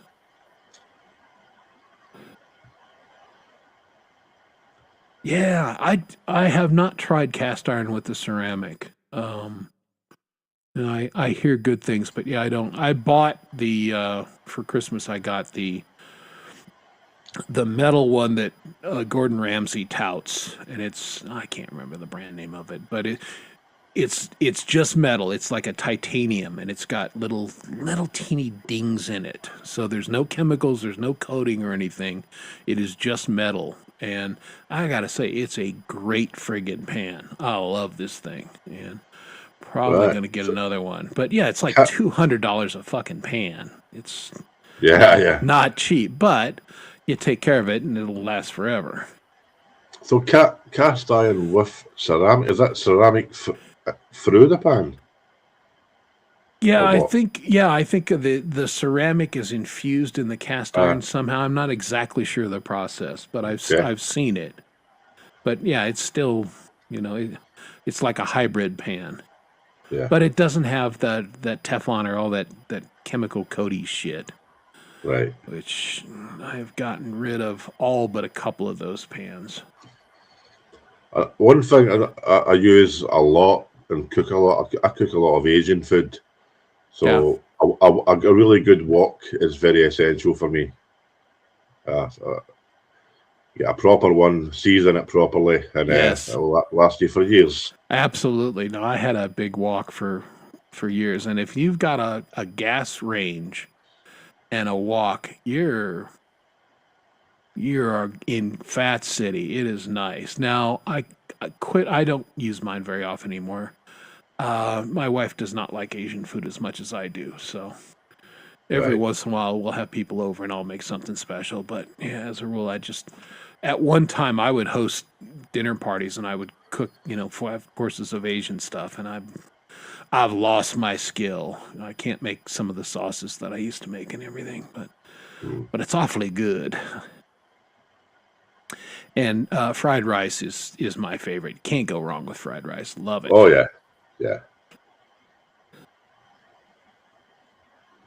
Oh, Gordon Ramsay is absolutely a jerk, and not that good a cook either. But I like this pans he touts. So His restaurants over here and everywhere else, I heard, aren't the best either. no, they're not. A lot of these celebrity chefs are a bit of a joke, frankly. I mean, Yeah, they don't give a shit.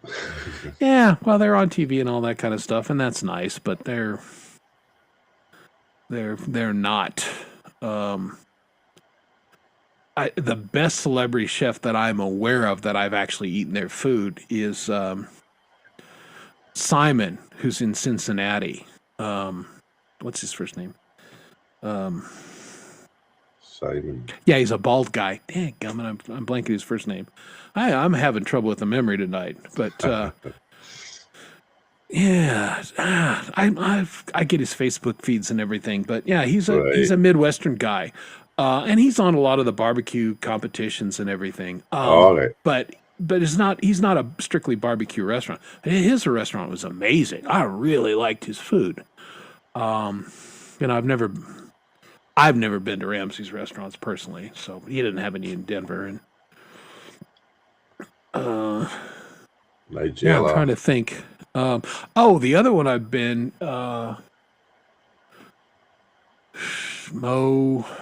Big Mo Cason, who's in Dubuque, Iowa.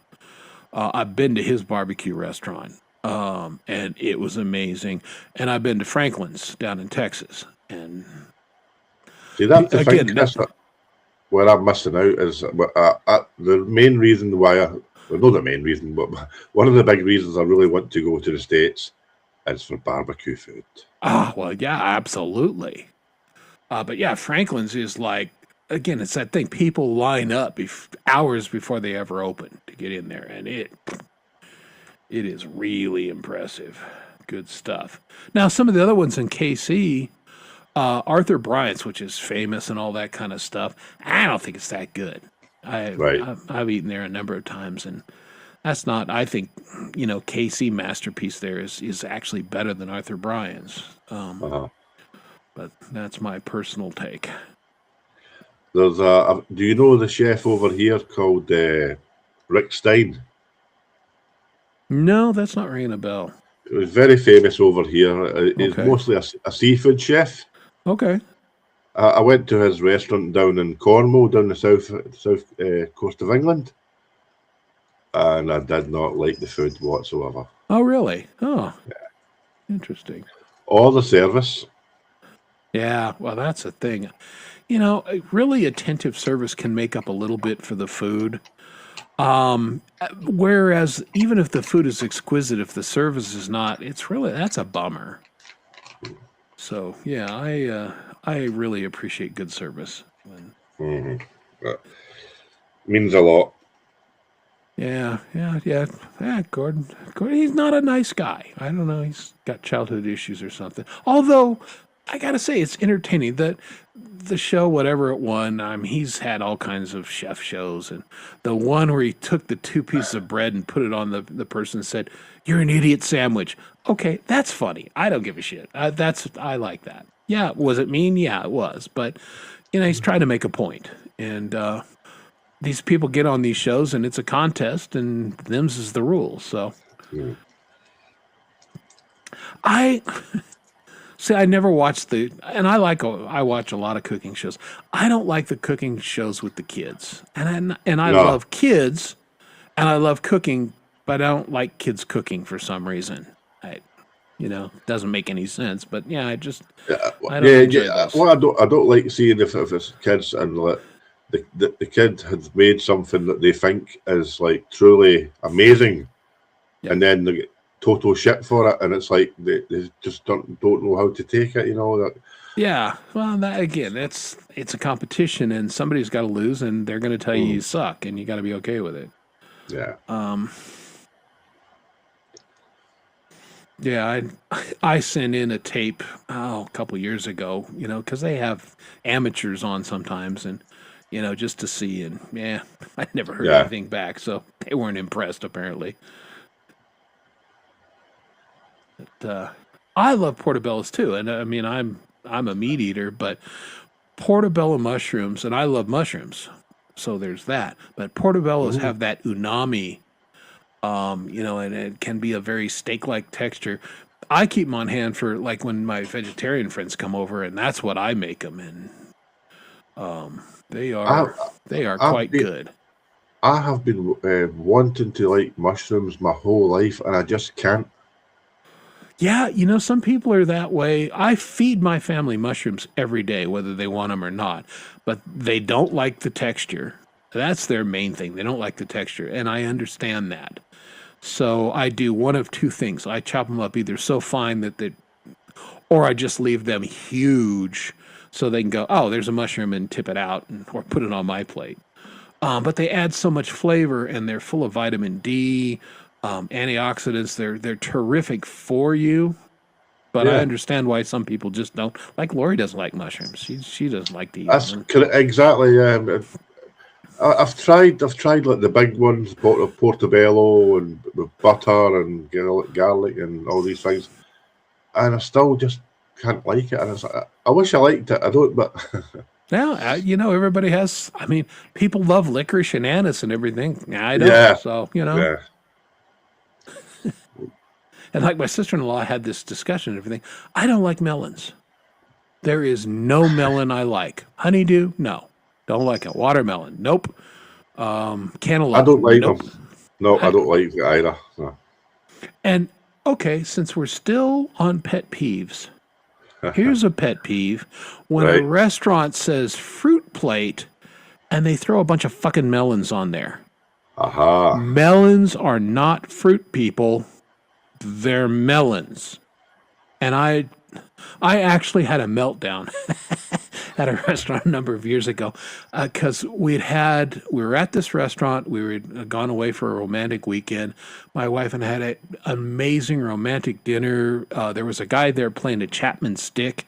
He was a great musician. I mean, it was, we had some beverages. It was a magical evening.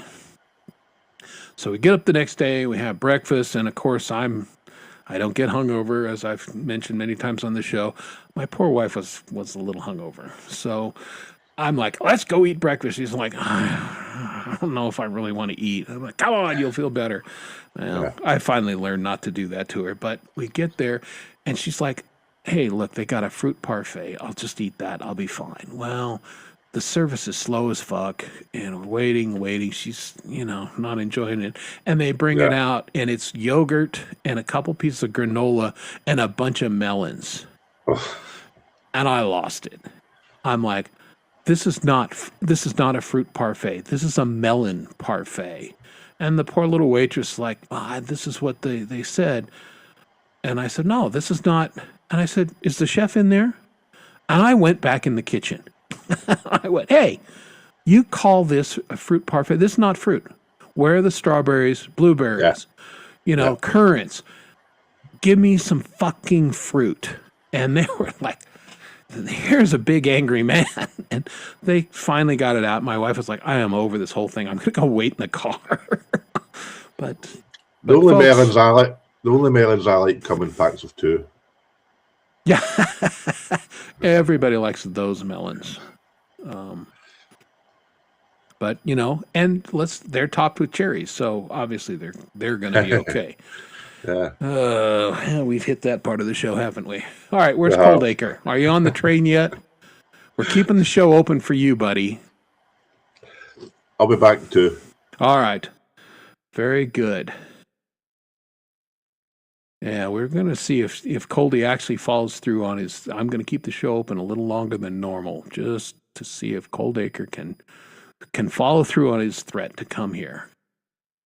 And as soon as I know he's close, I'm shutting the show down. No, I'm kidding. I want to see if he's going to make it. Well, that's it. I mean, but the difference, the evening chef was a genius, and the food there was great.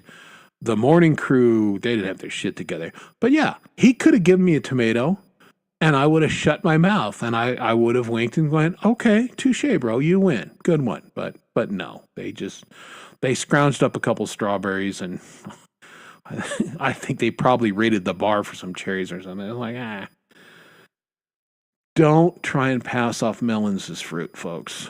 If you say it's a mixed fruit platter with fruit and melons, okay, that's truth in advertising. I'm okay with that. Oh, no, Coldy says, no, he's 45 away. All right. What's the other thing that people think is a fruit but isn't? There's another thing. I'm trying to think what it is. It's actually a vegetable. Well, like Hubs just pointed out, a tomato is technically a fruit. You know, everybody thinks it's a vegetable, but it's not. It's a fruit. No, zero question. I'm trying. Which is the vegetable that people think is a fruit? I don't know. I should know the answer to this, but my Civ-like memories kicks in again. Yeah. Banana. Yeah, banana is weird. I mean, everybody considers banana a fruit, but it is a little. It's not quite a fruit. It's fruit-like, I think. All right. A nice firm banana. Yeah, here we go. I may freeze, but a cucumber. Vegetable people think is a fruit.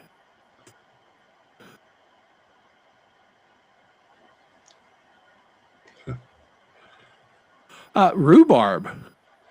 Aha. Okay. Yeah. So,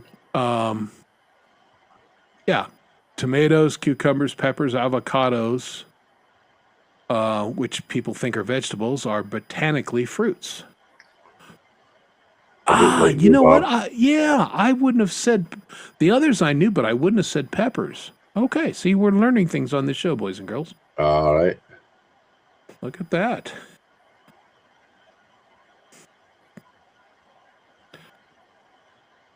Yeah, I don't know. Possibly. Well, again, I mean, cucumbers is a fruit. Huh. I don't know. I mean, we'll have to dig out that. That could be a show next week where we dig into these foods and just see. Get Laurie to say some more sentences. Yeah, exactly. In Scottish. Oh, poor. My Scottish accent is not great, but poor Laurie's is.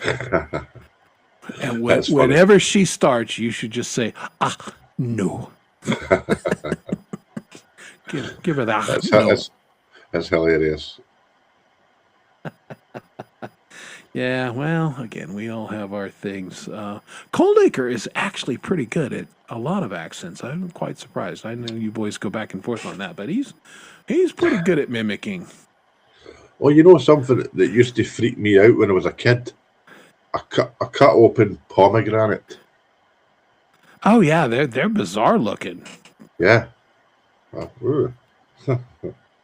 Yeah, what do you think? I mean, pomegranates are a big thing, and they're super healthy, allegedly, and all that. They're kind of a meh for me. Yeah. Don't love them. Just all watery, kind of. Yeah, they're all right, but I don't. Now, here's one fruit that people have. They either really like it or they don't like it at all. Kiwis. Oh, I love kiwi. See, I like kiwi too, but a lot of people, I don't know. They either don't like the taste of it or the fuzz on the outside throws them off. They can't handle the fuzz. Right. Now, the same people that would eat a peach, no problem, and they're fine with peach fuzz, but they don't like kiwi fuzz. And kiwi is certainly coarser. I get that, but I love mango. It's pretty good. yeah, it's a flavor that I like. I can't say I'm crazy about it, but I like it. It's all right. See, we've got Mini Vibes loves kiwis. Coldy loves kiwis. All right. But I was growing up Gary as a likes kid. kiwis. I was terrible for not eating any fruit and veg too much. I was a weird kid that way. I just didn't like a lot of things. As I got older, I got to appreciate it more and enjoy, but not when I was young. Yeah, well, your tastes change and they should develop. My main thing was, and I think I've made this statement on the show before. My mother was from the Midwest, and was taught to cook by her mother, who was a terrible cook. My mother was not only a terrible cook by training, but she just didn't give a shit about it. It was just she just, unlike me, I enjoy cooking, and mom never did. So mom only made a few things that were really pretty tasty. And for veggies, she would, canned spinach. Yeah, It's disgusting and slimy, and I love spinach. Raw spinach is fantastic. Cooked spinach, a little balsamic, a little oil, fantastic. But she would feed us, green beans out of a can and things like that. Those right. suck. When I learned what fresh vegetables actually tasted like, especially most of them raw, Yeah. I was all about it. But I was spoiled growing up because my dad was a trained chef before he joined the Royal Navy in World War II in 1940.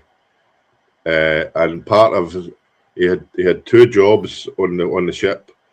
He was a gunner's mate and a chef. okay. So during the day he's cooking people's foods. At night time he's out with a big gunner. Well, So, kind but of double duty, right? he cooked us some amazing food when growing up, and a lot of the stuff I took for granted how good it was, kind of thing. So Yeah, that could make a difference. Yeah, my dad was a pretty decent cook, and my brother and I are both excellent cooks, but we self-defense, I didn't know how good meatloaf and pork chops could be until I met my wife. The first time she ever had me over and she's like going to cook me dinner, and she goes, "Yeah, I'm going to make you a homemade meatloaf." I went, "That sounds great," because I wanted to see her boobs. But then she served it and I started eating it. I'm like, oh my God, is this what meatloaf actually tastes like? It was amazing. I yeah, still love my wife's meatloaf 30 years later. I make her make it at least twice a month because it's just outstanding. And same thing, my mother, because of her upbringing in the Midwest, believed that, trichinosis, the disease, was a thing once upon a time. It hasn't been a thing for 30 years, 40 years. But she would cook the pork chops within an inch of its life. You could drive galvanized nails with her pork chops. yeah. And they were just, they were so bad. And then my wife made pork chops and they were lightly breaded and they were moist and like, oh my God, these are amazing. I love pork chops. Who knew? Oh yeah. So a Pork's lot of it probably is the exposure, right? Yeah. I think pork's my favourite meat, actually. I love pork. I like pork a lot. Immodestly, I make some of the best pulled pork you're probably ever going to eat. I have my recipe down. My rub is kick-ass. My barbecue sauce is amazing. And I make probably 10 to 15 pulled porks a year. Right. And man, a pulled pork sandwich on King's Hawaiian bread with a couple dill pickles on there. It don't get better than that, boys and girls. Sounds good. Yeah. Hey, Gary's posting the Friday link list as he's pulled together. Thank you very much for that, my friend. Appreciate it.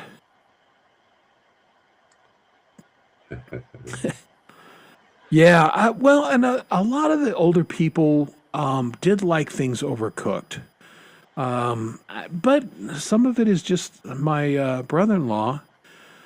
I finally got him down to eating steaks medium. I mean, he would just incinerate the steaks. It's like, you've killed it. That cow is dead, bro. But he cannot. When he comes over and I'm making steak, I'm like, well, let's see. I'll start Damien's 10 minutes before everybody else's because he's I have to cook the Yeah, shit out of it for him. you have to remember as well, older generation back in the day, a lot of the time they didn't really have the same refrigeration that we've got these days. So, Well, and that's part of it too. Yeah, exactly.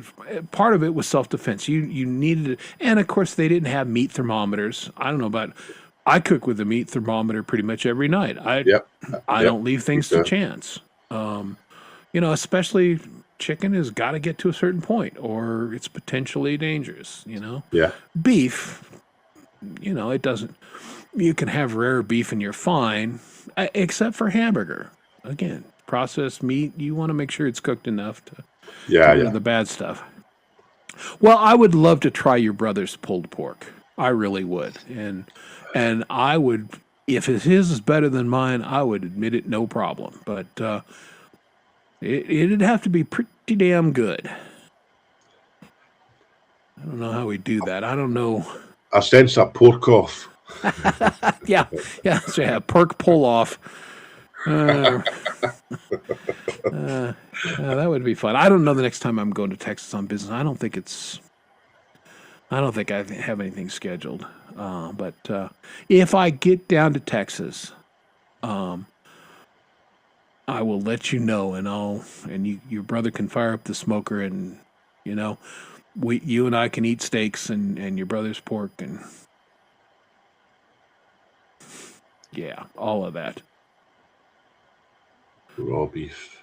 Well, then by your measure there, Manny, my skills are pretty high. I do love smoking meat, and that's one thing I have to do is I have to replace my smoker because I literally wear them out.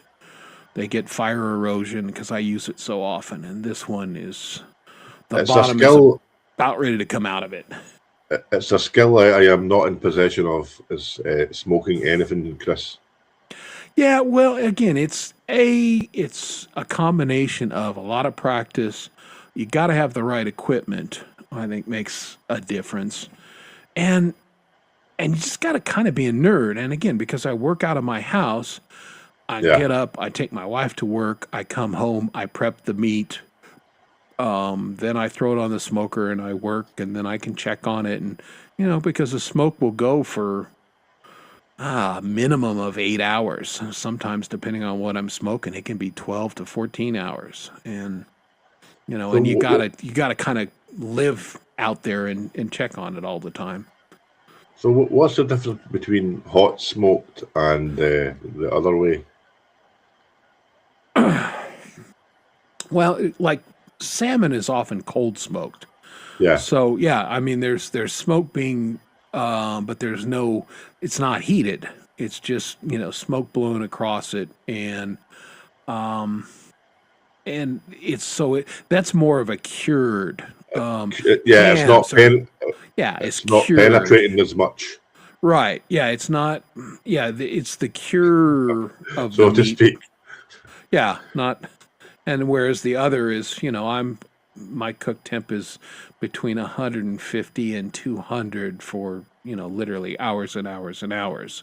So the meat is heated, but it's very slow and it breaks down all the collagens and and this was invented basically to take tough meat and break it down and make it edible and feed Yeah. a lot of people. This is barbecue in American tradition is poor people food, bluntly. Uh-huh.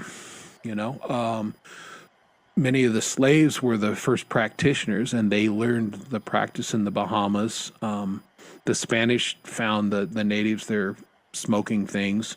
Barbecue is basically derivation of a Spanish word, how they described it. So, Right.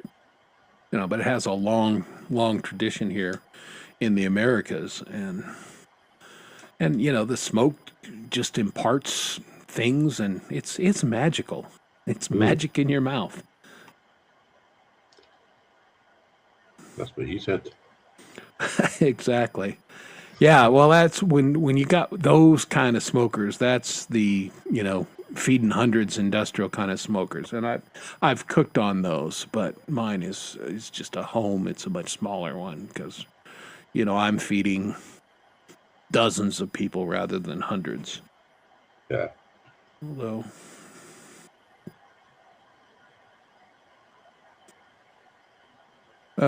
Some of these comments, I've clearly missed some things, and I think I'm not going to highlight because in context, I don't know what that means. Not sure. Well, yeah, I will look you up if I ever get down there. I used to go to Texas on business with some regularity, but I don't do near the number of shows I used to do. I basically just represent one magazine at shows anymore, or shows here like Denver, Cheyenne. So I haven't been down to Texas on business in probably 5 or 6 years now. Uh-huh. But if I go down, Dogpaw, I will absolutely send you a note and say, hey, what's up, bro? Oh, that reminds me. Did I ever hear, because I'm supposed to meet somebody tomorrow at 9:30 in the morning, and they never got back to me. Oh, okay. Now he did get back to me. Okay. Haha. Oh, I'm glad I checked before I went to bed. I guess I need to know that. All right. Hey, you know what? I'm working all the time. It's what I do. So I'm going to print this real quick so I have it.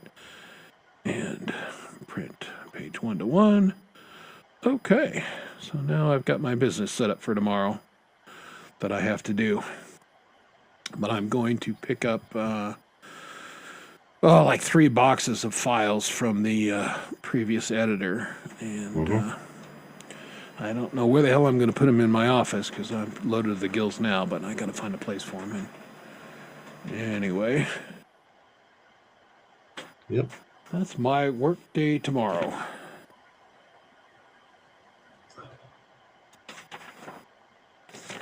All right. You guys hear the printer run? Yeah. It's a brother printer. It's a good printer, but it's noisy. There's another pet peeve of mine, printers. Yeah, they're a pain in the ass. I went to a laser printer years ago because it's just more economical, the amount of pages I got to do, but they're still a pain in the ass. Yeah, well, Texas is it's a big place, and it's in the news a lot.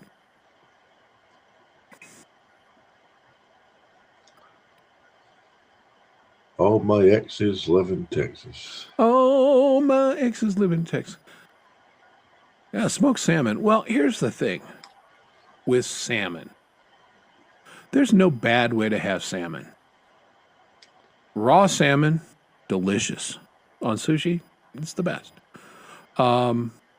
Lox, which is just that cold cured salmon, delicious. Smoked salmon, amazing. I make smoked salmon all the time. Baked salmon, amazing. I honey glaze my salmon when I bake it. It's fantastic. Salmon and hollandaise sauce on a eggs Benedict, amazing. I love salmon. I will eat it every way you can prepare it. It's one of my favorite foods. Oh, the salmon caught just off the north coast of Scotland in the North Atlantic is incredible.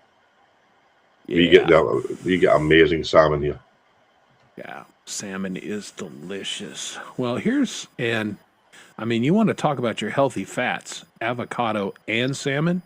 Mm-hmm. Yum, yum, yum. Omega-3s for days, boys and girls. Yep. Good stuff. Yeah. Paul Simon, is not as delicious smoked. As it's just not. Yeah, I'm sorry. There must be 50 ways to smoke your salmon. Yeah, I like sardines a lot too. Yeah, there's certain seafoods and stuff that the texture or the smell could be off-putting to people, but I like sardines. I like mackerel. All good in my mind. Oh, I used to love smoked mackerel, right? And then one day, about 2 months ago, I had some, and I don't know if it started to go off, but Mm. I felt it's almost put me off it for life. It was that bad. Yeah. Oh, that's not good. Yeah, my father, and I love oysters, and I'll eat oysters all the time, but I will not eat Gulf oysters. It just because of the pollution down there. No, they're now my father, being in the oil business, would go down to New Orleans, Texas, eat Gulf oysters all the time, and he kept getting sick. And I'm like, bro, when are you going to learn? I've eaten Atlantic coast oysters and Pacific coast oysters, and never gotten sick. But I will not eat Gulf oysters for that reason. Right. Do you like mussels? I do. Yeah, There's almost no seafood I won't eat. I love mussels. I always loved them since I was a kid. Those are my wife's favorite. Now, my wife won't eat oysters. She just not her thing, but she loves mussels. And that one of the things I'm doing for our trip, I'm supposed to scout the restaurants, and she already pre-scouted a little bit. And she goes, "Well, these two places have mussels as an appetizer, so we need to book a reservation there." I'm like, all right, I got you, girl. But yeah, we can power through a lot of mussels. Mm. There's another thing my dad used to make a lot.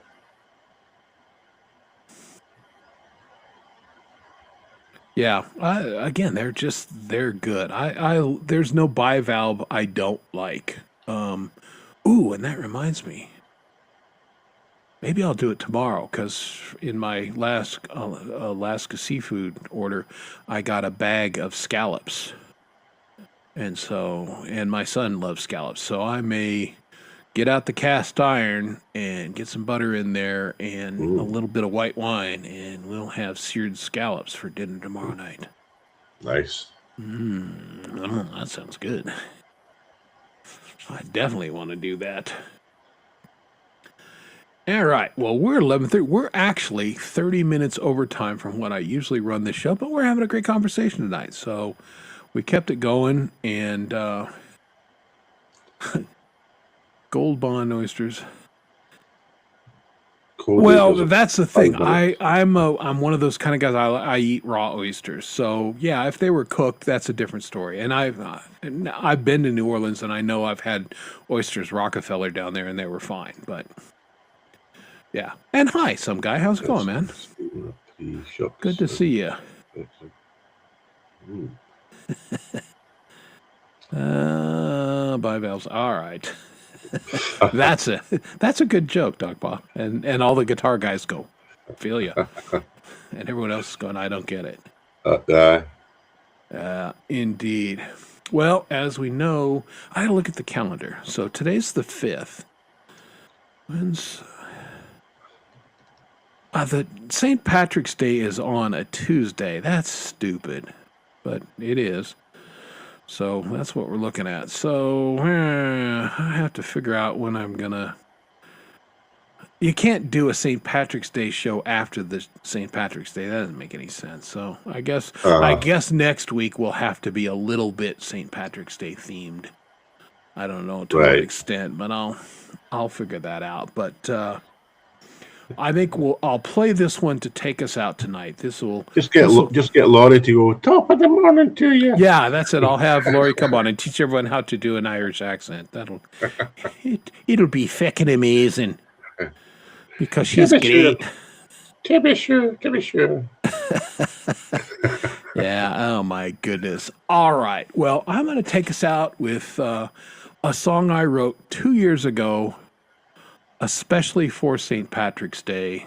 And So I'll share that with you guys. Thank you for being here. You guys make this show. I want to thank my guest, the great Hugh Caldwell, and I want to thank Lori's Mishmash. It was great conversation about our pet peeves, and we will see everybody next week. And until then, please enjoy An Irishman's Lament. Good night, everybody. My Good night. sorry Irishman on St. Patrick's Day.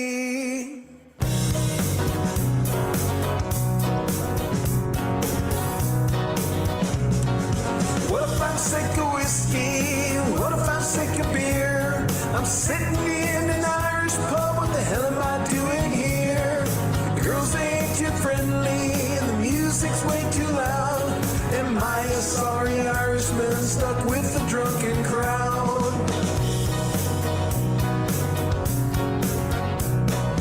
I left my job early, it seemed the thing to do, and I headed down to Clancy's pub to have a drink or two.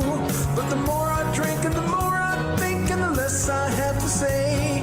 This crowded bar, it seems so far on this holiday. Green beer, it is a flowing, fake Irish party on. I doubt they know the difference between a gnome and a leprechaun. What are they celebrating and why are they wearing green? And why are they all pining for a land they've never seen? So what if I'm sick of whiskey and of shepherd's pie? What if I'm sick of all my fake friends toasting the Emerald Isle? What if I'm sick of bagpipes and I want to get away?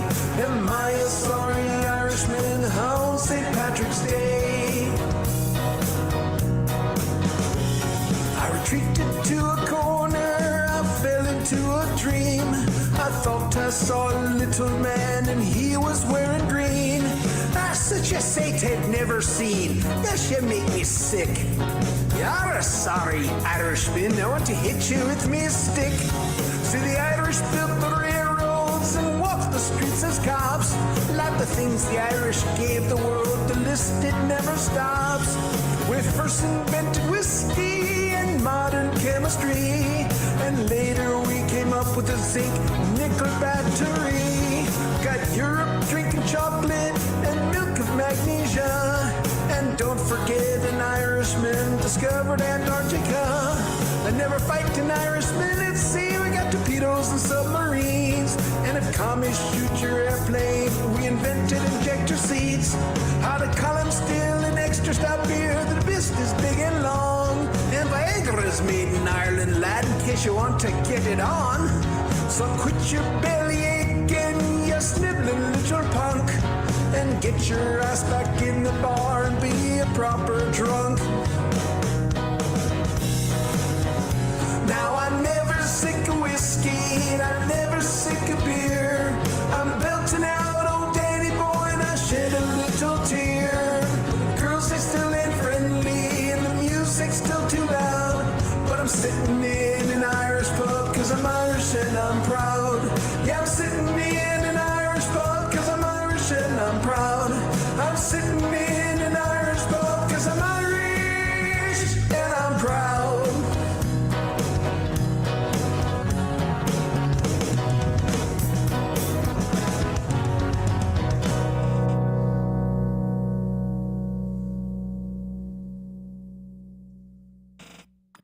Hey, it's G'day, overtime with Coldy. Hey, how you going, What's man?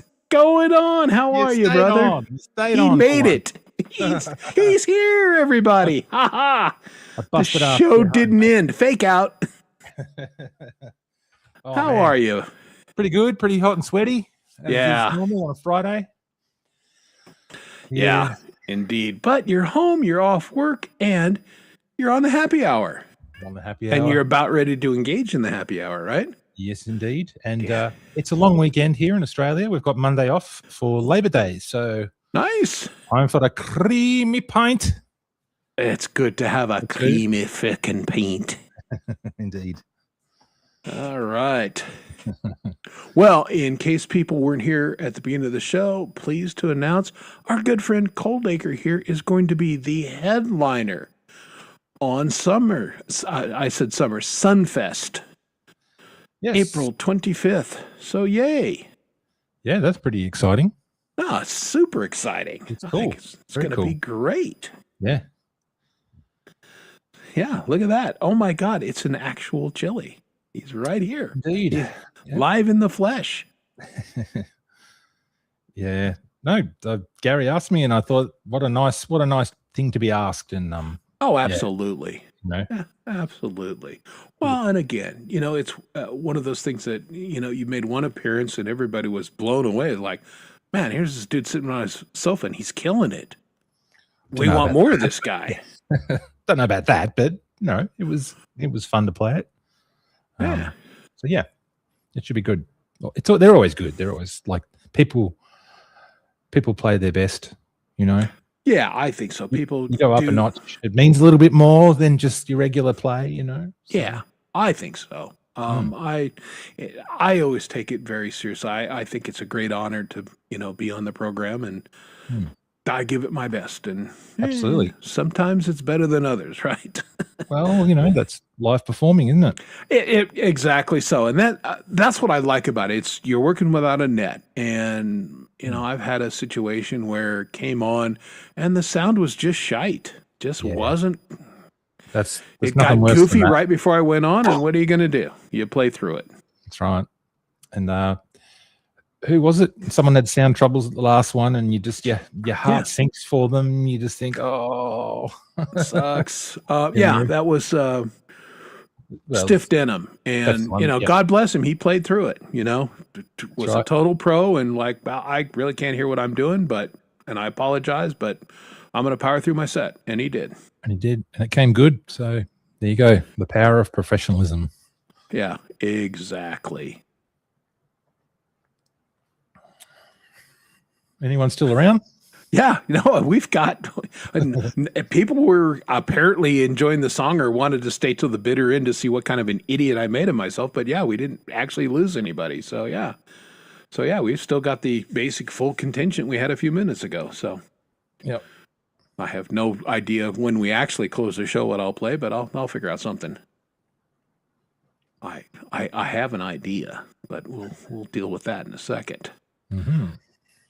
But yeah, it's good to have you and I are able to get together live and chat sometimes, which is nice. We're literally at opposite ends of the world, and so it doesn't always work out, but it's nice to have you on. Thank you. It's good to be on your show. I wanted to be on your show over the Christmas break, and I had three Fridays / Thursday open, and you just canceled the show for 3 weeks. I fucked off. Yeah. Yeah. Well, and only because how Christmas fell this year. Because I think Thursday literally was Christmas Eve, if I remember right. So it's like, I'm not doing this on Christmas Eve. So, yep. Yeah. Now, are you playing the festival as well, Chris? Or are you? Yes, I'm planning on it. Yeah. The only one that I know that I will not be able to do at this point is the Freedom Fest over the July 4th holiday, and I'll be up in Idaho with my family. Yep. My oldest son, Chris Jr., is coming over from Spokane, and he's bringing his dog, his husky. So, and my other son will come with us, and then we'll go up to my father's place in Bozeman after a few days. So, it will be nice. Yes, you were premature. I was trying to wave you and say hang around so I could talk to you after the thing, but Hugh fucked off. But that's just as well. It's stupid early in the morning. He needs to get some square sausage and have a little nap, so he's ready to go for Lori's later. Yep. Gotta have that. I gotta say, who doesn't like square sausage, right? Never had it. It's just I think it's the same as round sausage. They just make it square. Shape. Yeah, exactly. I'm sure it's good then. Yeah. Hey, I see Jade. Hi, Jade. What's going on? How you doing? I did catch some of the interview today with Lisa Noel, which was nice. I have been missing the interview of late, but I caught the last, 40 minutes of it or something like that. So she's delightful. She's just her personality. She's got a big personality, and yeah, that was a good interview. So I love her videos. They're very she puts a lot of work into them. oh yeah, there's There's thought that goes into it. oh well, the green screen work is exemplary because Yeah, that's right. like if you look closely, like when on the video where she's walking through the bushes and everything, but she's got the bushes blocking her feet on the thing, and it's just things that people don't think of green screening. And I mean, it's like there's a ton of thought that went into these. Yep. And really well done. Yeah.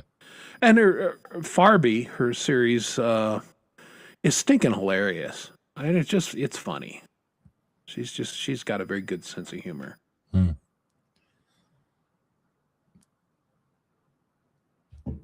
I will be back. I'm just going to grab something to show you. Okay, I'm trying to figure out Dogpaw's comment. It's probably a smart comment, and it's late at night, and I'm dumb now. So last night, you already know this, Chris. Last night, I noticed that my neighbor that way had their front door keys in the front door still hanging. Yeah, whoops. And I thought, I'll do the right thing. I'll knock on the door. Nothing. Now, I could hear talking before, and then it went quiet. And they were doing the whole, we're not in the mood to talk to anyone tonight. So I thought, okay, no worries, it's all good. So I went to bed, woke up this morning, left for work. Keys are still there. I thought, oh, I'll try again. Just knock, knock, knock. Nothing. Anyway, I just got home now, and on the front door. Oh, thank you to our neighbor who knocked on the door last night. Yeah. So I knocked again, and this time they came out, and I met my neighbors. nice. And it turns out that he's a drummer and he's a musician, and I can play as loud as I like. See, now that's karma. How nice is that? That's great. That is a cool. happy ending on every way. Yep, definitely. And yeah, nobody came and took his keys and took his car for a ride. So Took his Lexus, yeah. yeah, yeah, how nice. Yeah, Coley posted a photo. It's like, this is my neighbor. Man, I mean, it's like you're having a shit day, right? When you just do keys and fuck it. Yeah. I think I've only done that once. And I think I realized it right away. I'm like, oh yeah, they're still hanging in the door. That's not good. It's happened to me before, and I spent the whole day frantically teared the house apart. Of And then, course. right now, I'm replacing the keys, and I'm changing the locks. I'm I had it all planned out, and Yeah. And then I thought, well, I need some food. I haven't eaten today, and I'm going to have to leave the house open and just take the risk. I'm in a secure building; it should be all right. So I did that, and as I walked out, the fucking keys are hanging there. I know. Hang in there, and you just go, I don't know that 12 hours ago. So you put myself in their shoes, and Yeah, no, not ideal, but yeah, it can happen. I had, I don't know, what is probably 8 months ago or something. I'd gone to the store and, just wearing the shorts like I wear, and got home and I realized I did not have my wallet. Like, oh, fuck. And so, looked all through the house, couldn't find it, looked through the car, everything. And so I had stopped at Walmart for something. And I thought, well, I'll drive to Walmart and I'll go in and lost and found. I said, the odds of somebody turning my wallet are fucking zero, but I got to give it a shot, right? Yep. So for whatever reason, I'm getting out of the car and I think I'm going to look one more time.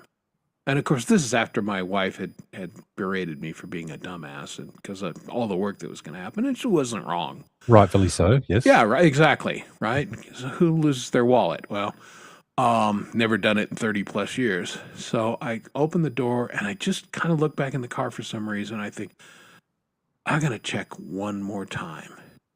And I reached between the seats, which I had done before, but because it was light and everything, I saw the edge of it. I went, fuck, it's there. It's between the seats. And it had fallen out of my front pocket where I keep my wallet because my shorts were loose into that gap in the seats. And I'm like, called my wife and like, we're good. I found it. It was in the car the whole time. You know, it was blah, blah, blah. But I mean, there is no worse feeling than thinking, oh, I've got to replace all these credit cards. I got to get a driver's license, on and on and on. And like, that's you know, right. and oh, the worst. So, and you know, Starbucks card or whatever else is in there, right? Yeah, sure. No, I don't drink Starbucks. I have probably 3 Starbucks cards that people have given me as gifts that have ridden around in my wallet so long they're probably expired. But you know, I gotta admit I've got a bit of a Costanza wallet. Really, Are you sitting like that? almost. I mean, there's multiple reasons why I keep it in my front pocket, but that's kind of one of them. And I've cleaned it out, but you know I have to keep business cards and other things in there, and of course all insurance cards and That's when you need a man bag like Jerry. Yeah. Yeah, I don't think I'll do that because I would absolutely lose a man bag.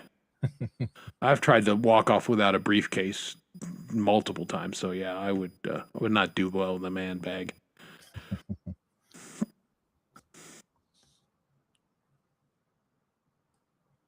All right, just looking. Yeah, folks are hanging in the chat. I don't know how much longer we'll go, but I wanted to give. I'm glad we hung out for a while to give Goldie an opportunity to be on. And thank you for staying on, Chris. Well, you know what? You were. Let's just say what it is. You were weenie whining for the last couple of weeks. Like, oh, you always quit right before I get home. It was just bad luck. Like I busted my ass, and it was like, I'm going to make this. I'm going to make this. And, you know, I'd get up the stairs and I'd look at my phone and just ended it. Gotta be kidding me. 3 weeks of that. I had to make a big deal out of it. Well, yeah. Now, what you could have also done is go, hey, I'm on my way. I plan on joining your show. But did he do that? No, he just complained after I'd already ended. Because, I think I did it in that group chat once, but you're on here. You're not looking at that. So, you know. Yeah, that's it. Yeah, I don't look at the group chat, obviously, when I'm on the air. So, yeah, no, I really, that was pretty cool of him, I got to say. And I wouldn't have expected that at a Walmart, but I guess that's what happened. Oh, it's just one of those things where just if stuff can hit a gap and hide, it will. And it absolutely was perfectly camouflaged. Again, if I hadn't parked the way that I had and the light hadn't come in the way it is, I still could have missed it that third or fourth, however many times I searched the car, still could have missed it. And I know to look there because my keys have occasionally fallen. I've either dropped them or they've fallen out of my pocket down into that gap. But they're heavy and they'll actually go to the floor. Now I have to get under the seat and get them, but I know they're there.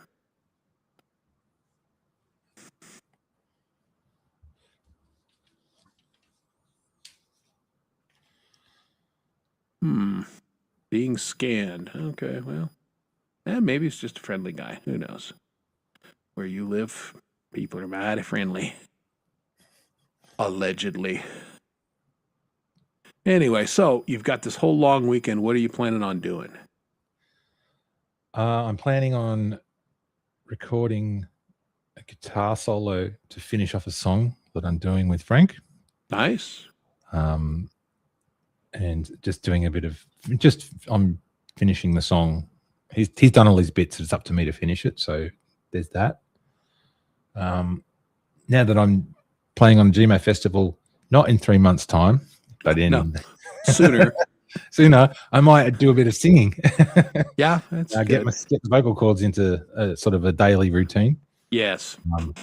But I've got to pick up my. I've got some things. I've got to pick up a CD player that I was hoping to get repaired, and they couldn't fix it, so I've got to go and get that tomorrow. And hopefully catch up with my parents too. I haven't seen them. Well, that'll be nice. I haven't seen them in over a month, so I like to see them at least once a month. Every 4 or 5 weeks is good. You know? Yeah. Well, now I'm curious if they can't repair it.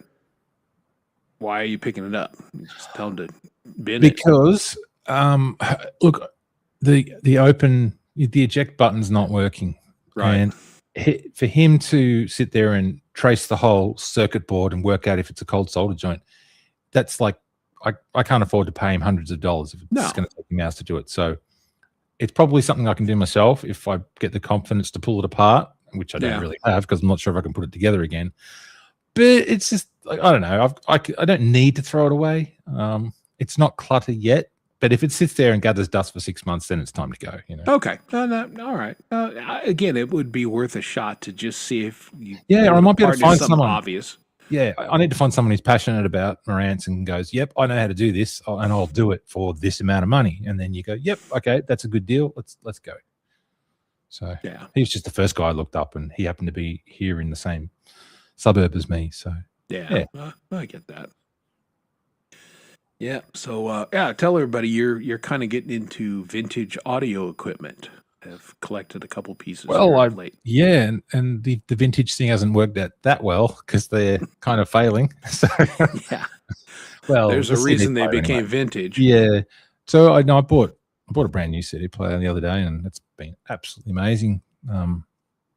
Just the detail. I've never heard my CD sound this good before. So it is worth spending a bit more money. Yeah. Well, I can see that because there is a difference, and I sort of was thinking that all digital's the same, ones and zeros, put it on, but no, the DAC digital analog converters do make a big difference, and I'm loving what I'm hearing. So that's cool. Yeah, I still have my Pioneer receiver from 1981. It's out in the garage. I'm not using it currently, but it does work. Yeah. Yep, I've got a Technics receiver from 1980 that still works flawlessly. It's sitting right there, and the receivers tend to be pretty bulletproof. You know, as long as I had Pioneer tape deck and all that kind of stuff, and those are long gone. Those the mechanical ones tend to give up the ghost, but the receivers and the speakers, again, if you're not kicking them around and you're not overdriving them, will last a very long time. Yeah, that's right. Especially if they're in good temperature conditions, they're not drying out or anything like that. The speaker cones can dry out, but if you look after them, they'll last a long time. Yeah, and the capacitors can eat ooze. That's about the only thing that goes bad on those old electronics. Well, Christopher, I've got a few things to do. Shall we call it a night? We should call it a night. All right. While we're calling it a night, let me do something real quick. Because I think in honor, we should go out with a song. And here's the thing. Have I frozen, or is it actually working? You have frozen. Okay, good. It's good to see that they haven't fixed that fucking flaw yet. I'm really happy about that. Bastards. Let's just pick out one. There's so many here that I like.